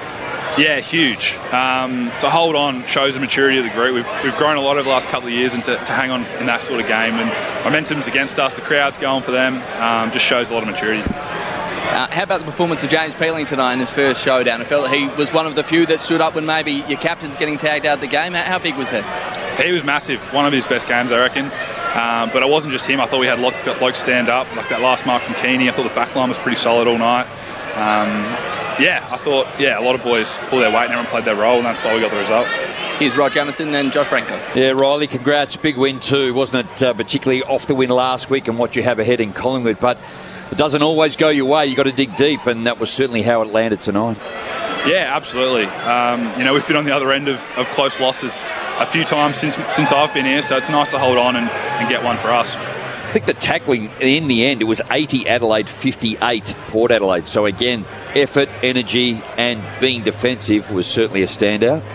Yeah, those games are as close to finals footy as I've ever played, and that's why we knew it was going to be won or lost in the contest, so we made sure to bring that, and I thought the boys did a great job. I know Isaac Rankin's name comes up every week. He's quiet most of the night, and then he just turns it on and just does the mercurial thing, off the ground and kicks a goal. Yeah, I don't know what to say about that. It was unbelievable. The things he can do just amaze me. Riley, Josh, Franco here. Congratulations on your game. I actually thought at halftime you were clearly the best on ground, and obviously held on for a terrific win. Just a quick question around the stoppages and clearances. Obviously, you spend a bit of time on ball in the ruck, but the clearance numbers was probably the only glaring outlier in tonight's game in terms of Port Adelaide having dominance there. What can you do, or what was spoken about during the game in terms of trying to balance that up? Yeah, well, they've got a great midfield. I think the backs did a great job to hold on, and a lot of stuff about pressing and being aggressive in that tackle number, just getting the ball going our way. We probably overhandled a bit in the first half, so just getting a bit of forward momentum and getting the ball in the forward line. Riley, it's Tom Wilson. We had Josh Worrell on last week after the win, and he's trying to be pretty humble. Can you pump him up? I feel like he's having...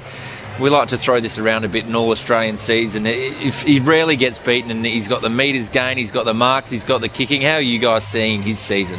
Yeah, he's been unbelievable. I think he's been building for a while now. I thought last year he was pretty good as well. Bar a few injuries, but the stuff he does, not only the intercept marks and the flashy stuff, but the smothers and the chase downs, he's doing it all at the moment and taking the best back, and he's been amazing. It's a great start to the year. Hopefully he can keep going. Riley, Aaron Bryans here. This is the first time under Matthew Nicks that you've walked into a showdown as favourites. Do you feel that sense in this season alone and inside the four walls that it is a new dawn, this campaign? Yeah, I think we've had a lot of learning over the last couple of years, but when you're coming in, it doesn't matter where you are on the ladder, the showdown is the showdown. So we knew we had to bring it, and they came out firing, and we managed to hold on, so it was very pleasing. And we do have kind of a pretty normal expectation of how a showdown week goes, but this one was a little bit different. I think the Willie Rioli story dominated the headlines, and it almost felt like the personal feud and the war of words stood aside for the week. How did you find the build-up to this game that's usually so heated? Yeah, I think in the past, the team that's gone out and said the outrageous comments or little comments has lost. So I think both teams know that. Both trying to keep their mouth shut and let the footy do the talking, and I thought that's what happened. So what do you do when Josh Rochelle kicks one of the early goals and runs straight to the front row and gives it to the Port fans? That's in the game. I think he stopped doing the media stuff because of last year, so I'll let him do whatever he wants on the field, and I'll definitely back him up. It'd be interesting, Riley, too, just to see what James Peatling and Alex Neil-Bullen and Isaac Cumming felt like coming into the first game in the bigger games that they've played, but being involved in their first showdown. Yeah, those blokes are just really excited. Looking around, seeing them smiling and having a laugh, and it's tough not to smile in games like that at quarter time, half time, when you look around and you're getting booed from every angle, and it's a really good game and sort of brings everyone closer together. So I thought they were all really pleasing and really played really well. One small one before we go, and random. Who's the best dressed player in the Adelaide team? A lot of boys think they are. Fogg's probably the worst. I was going to ask the worst. Say that quietly. Yeah. He's just next to me. Just country lad, just trackies, and yeah, I don't know, just big baggy, and he can do whatever he wants. Really, he's been playing some pretty good footy, so I'll let him off. But tough. Best dressed. Yep. I love the way Cheese goes about it. He's been coming new into the club. He's been unbelievable. I think he dresses really well, and he's a pretty handsome guy. So. Who'd you say? Cheese? Yes. Who's Cheese? Sorry, Isaac Cumming. Sorry. Why Cheese? I don't know. He got apparently had the nickname Cheese Balls when he was a junior. He got back to Broken Hill, so I don't know what they do down there, but Cheese is stuck, and yeah, that's what we call him. I reckon this might be a good point to potentially wrap this one up, Riley. Collingwood next week. You've had a couple of really big clashes against finals contenders this season. Some of them haven't gone your way. How do you get over the top of the Magpies next weekend? Yeah, we're all really looking forward to it. I think it's another big game and another time to showcase how far we've come. Them coming off a great win the other night, and us coming off a win will be very interesting. We love playing at the G, so we're all very excited. Looking forward to it, Riley. Thanks for your time and congratulations. No worries. Thanks, guys. Riley Thilthorpe downstairs after Adelaide's 4-point victory in Showdown 57. It is Rod Jamison's 25-year anniversary tonight. He received his ABC medal, and it wouldn't be a Rod Jamison call without some chaos. And you threw it late, didn't you, Jamo? I'm just screaming off air. No. Anyway, that's one on the Crows players for a very odd nickname that we won't dive into too much at the Adelaide Footy Club. Winners by 4 points. Connor Rosie was the Showdown medalist in the end, so 2 for him now, albeit in a losing side. Plenty still to come tomorrow as well, so we're going to wrap up all of the action today with AFL Sunday with Matt Clinch and Cameron Ling.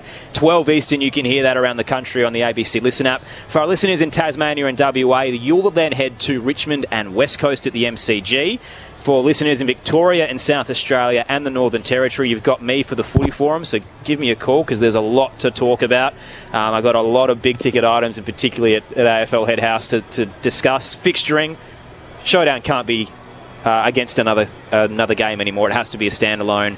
Can I also say to that, like against the Gold Coast, who are screaming out for an audience? Yes, and 2 finals contenders. It felt odd. Yeah. And then again, I've mentioned it before, but not to demote a game we're about to call tomorrow, but Richmond West Coast, we would want to watch that when you could have watched one of the 2 games tonight. So it's odd, and we've had a lot like that through the year.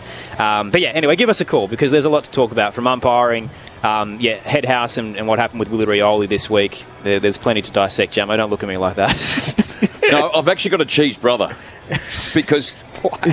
And it's Porter David Roden. Remember when he went on that TV program where he had to dance? Yeah. Yep. And with a few stars. And with a few stars. And they actually just said, you are so good, you're actually getting better with age. I'm going to call you Cheese Roden. And he turned around and goes, that's me, Cheese Roden. And now he's a goal umpire. And every time... He's so happy, isn't he? He's so happy. He's in there. Every time I see him, I go, there he is, Cheese Roden. Cheesy grin as well when he does the goals. There he is. Live your life the way David Roden has, because he clearly enjoys every day. Roden. All right, that's enough from Jabbo tonight. I might handball this over to Josh Franco. Still got 17 minutes to go before we wrap up the coverage, Rod.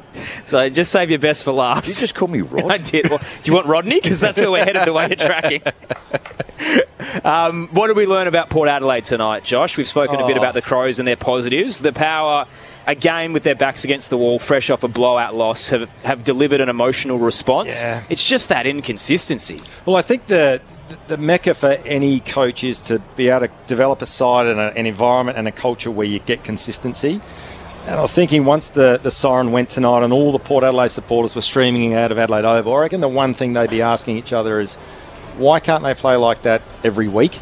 And it takes them to get a flogging before you get a reaction. And I remember calling the Hawthorn game here in Gather Round, and I must admit I had a similar feeling coming into tonight that as I did that round, that Port Adelaide weren't a chance, and they come out and absolutely blow the doors off Hawthorn. And right from the get-go tonight, you could tell they were in the game from a contest point of view. So, look, I think, what have we learned about Port Adelaide? probably more of the same in that the inconsistencies hurt them. And that's not to say that they couldn't have, won tonight. They had their opportunities in front of goal in that last quarter, couldn't capitalise, but where was that last week?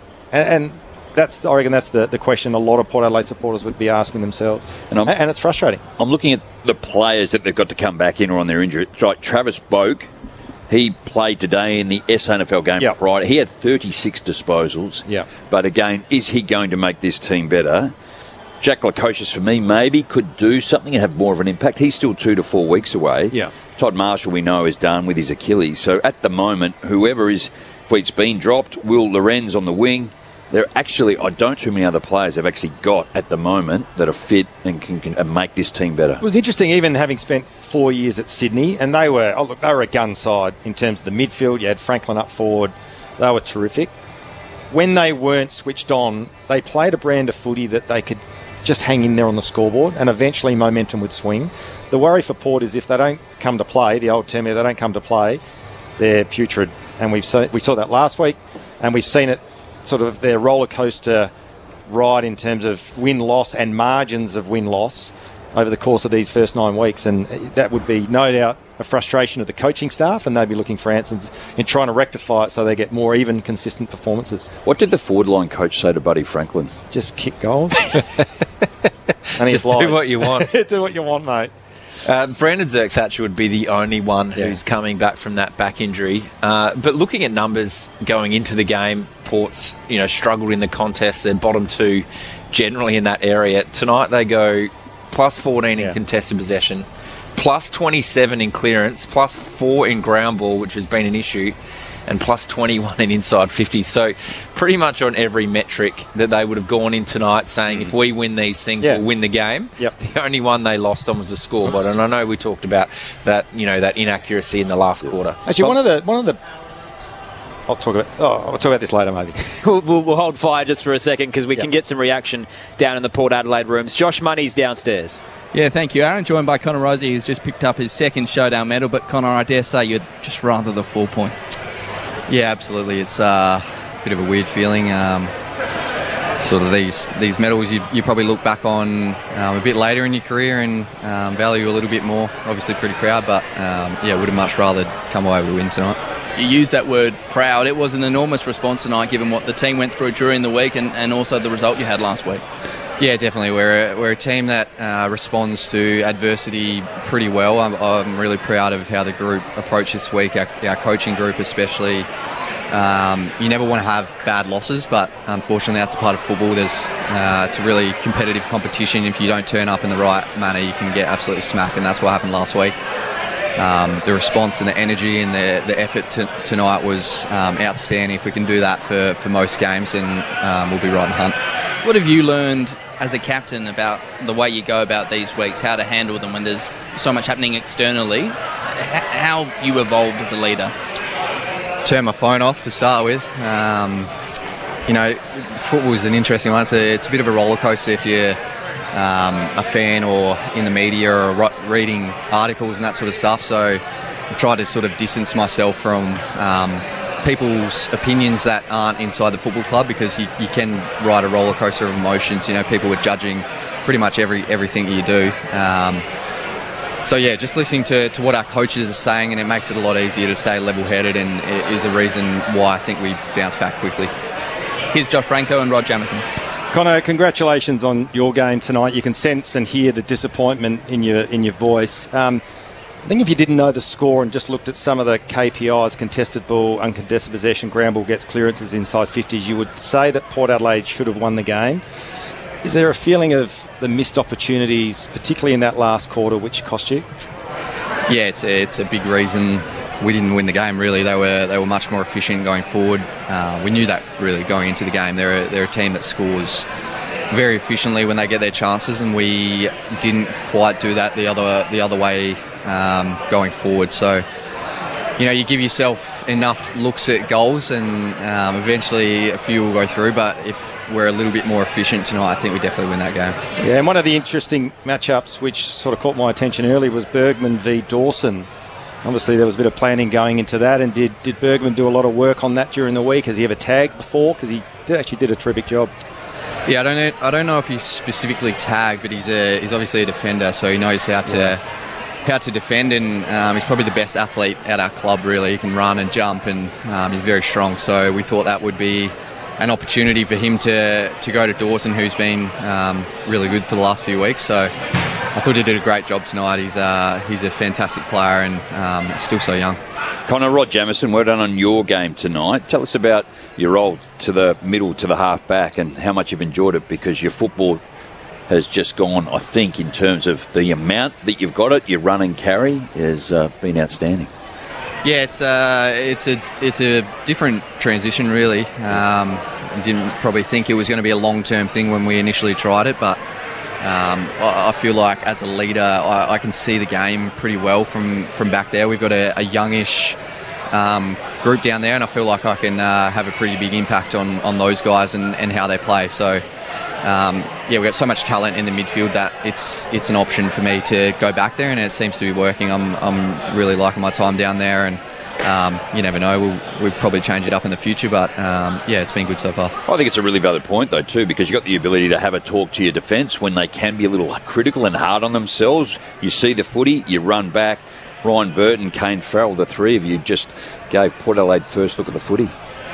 Yeah, definitely. That's something I've really been focusing on in the midfield. It's probably a little bit harder to get outside your own matchup a little bit and help others when you're fighting in the contests and the scramble ball a bit more. But the stoppages, you get a little bit more time to talk to the other backs and after goals as well. Make sure everyone's a bit more level-headed, and I've been enjoying growing my leadership skills a little bit.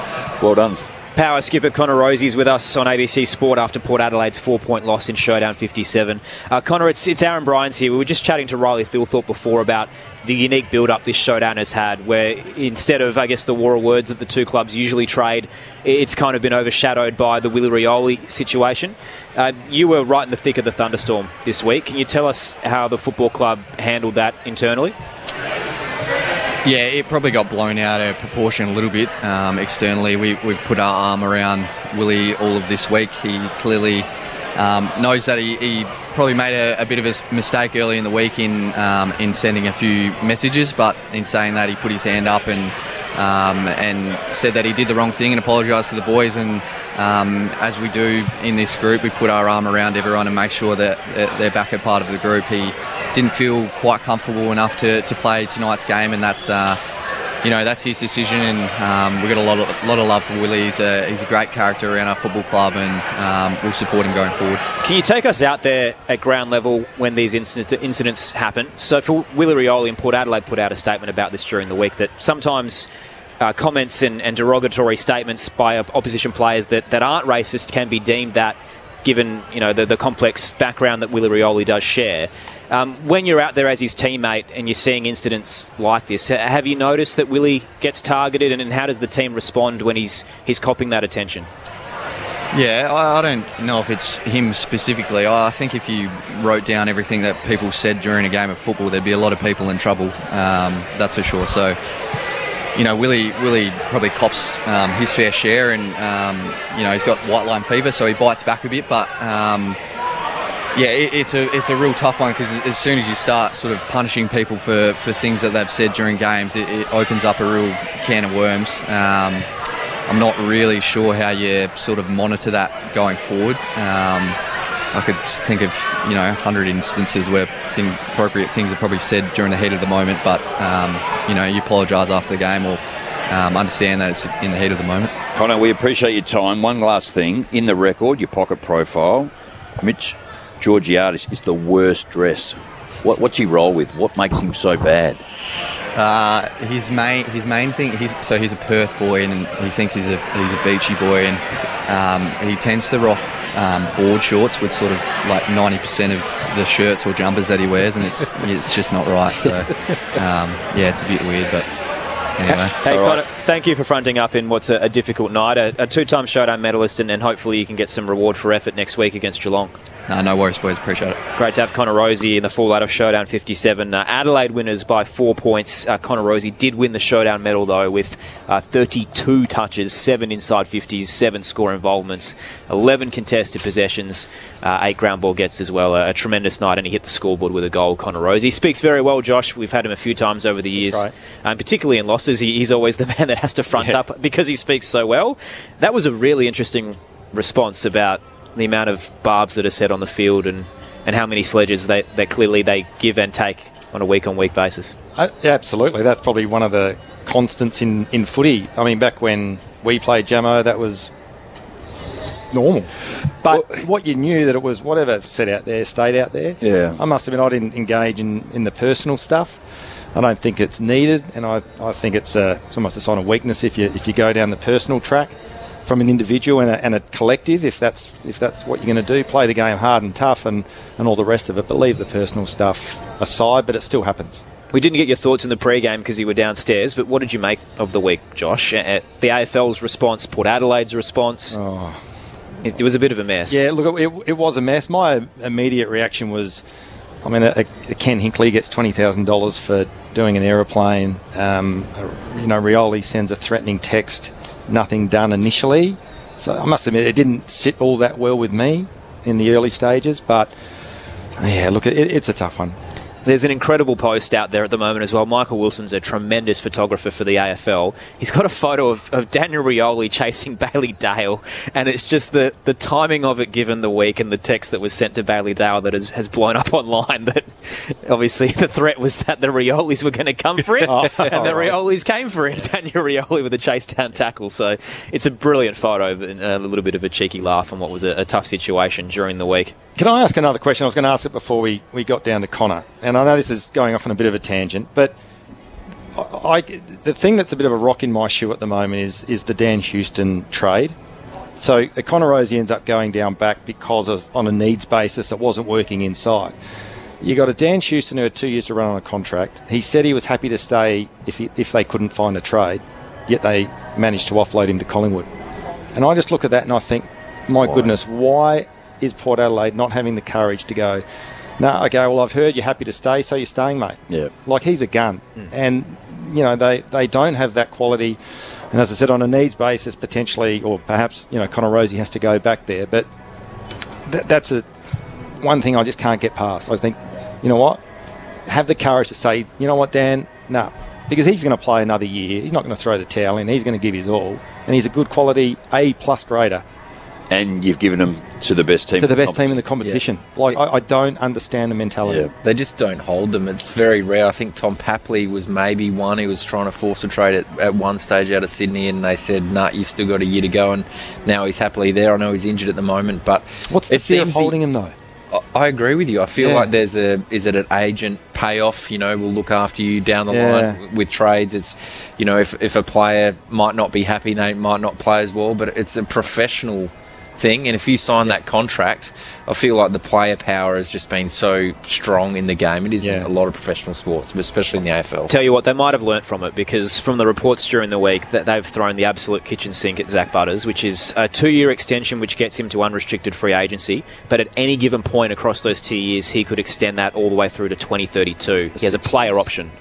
It's basically everything you could ask for as a player. Well, I think we need to mature in the AFL system. It's like the NRL. Like, you actually know partway through their season as to a player going elsewhere, and they do accept that. And I think that's what, unfortunately, the AFL hasn't been able to accept at the moment too. And I think that's what the unrestricted free agency, they want to get away from potentially, a player walking and get what they can up front. But you're right. I think in terms of you just play. And you know what? He's not going to get the dirties on and actually not play.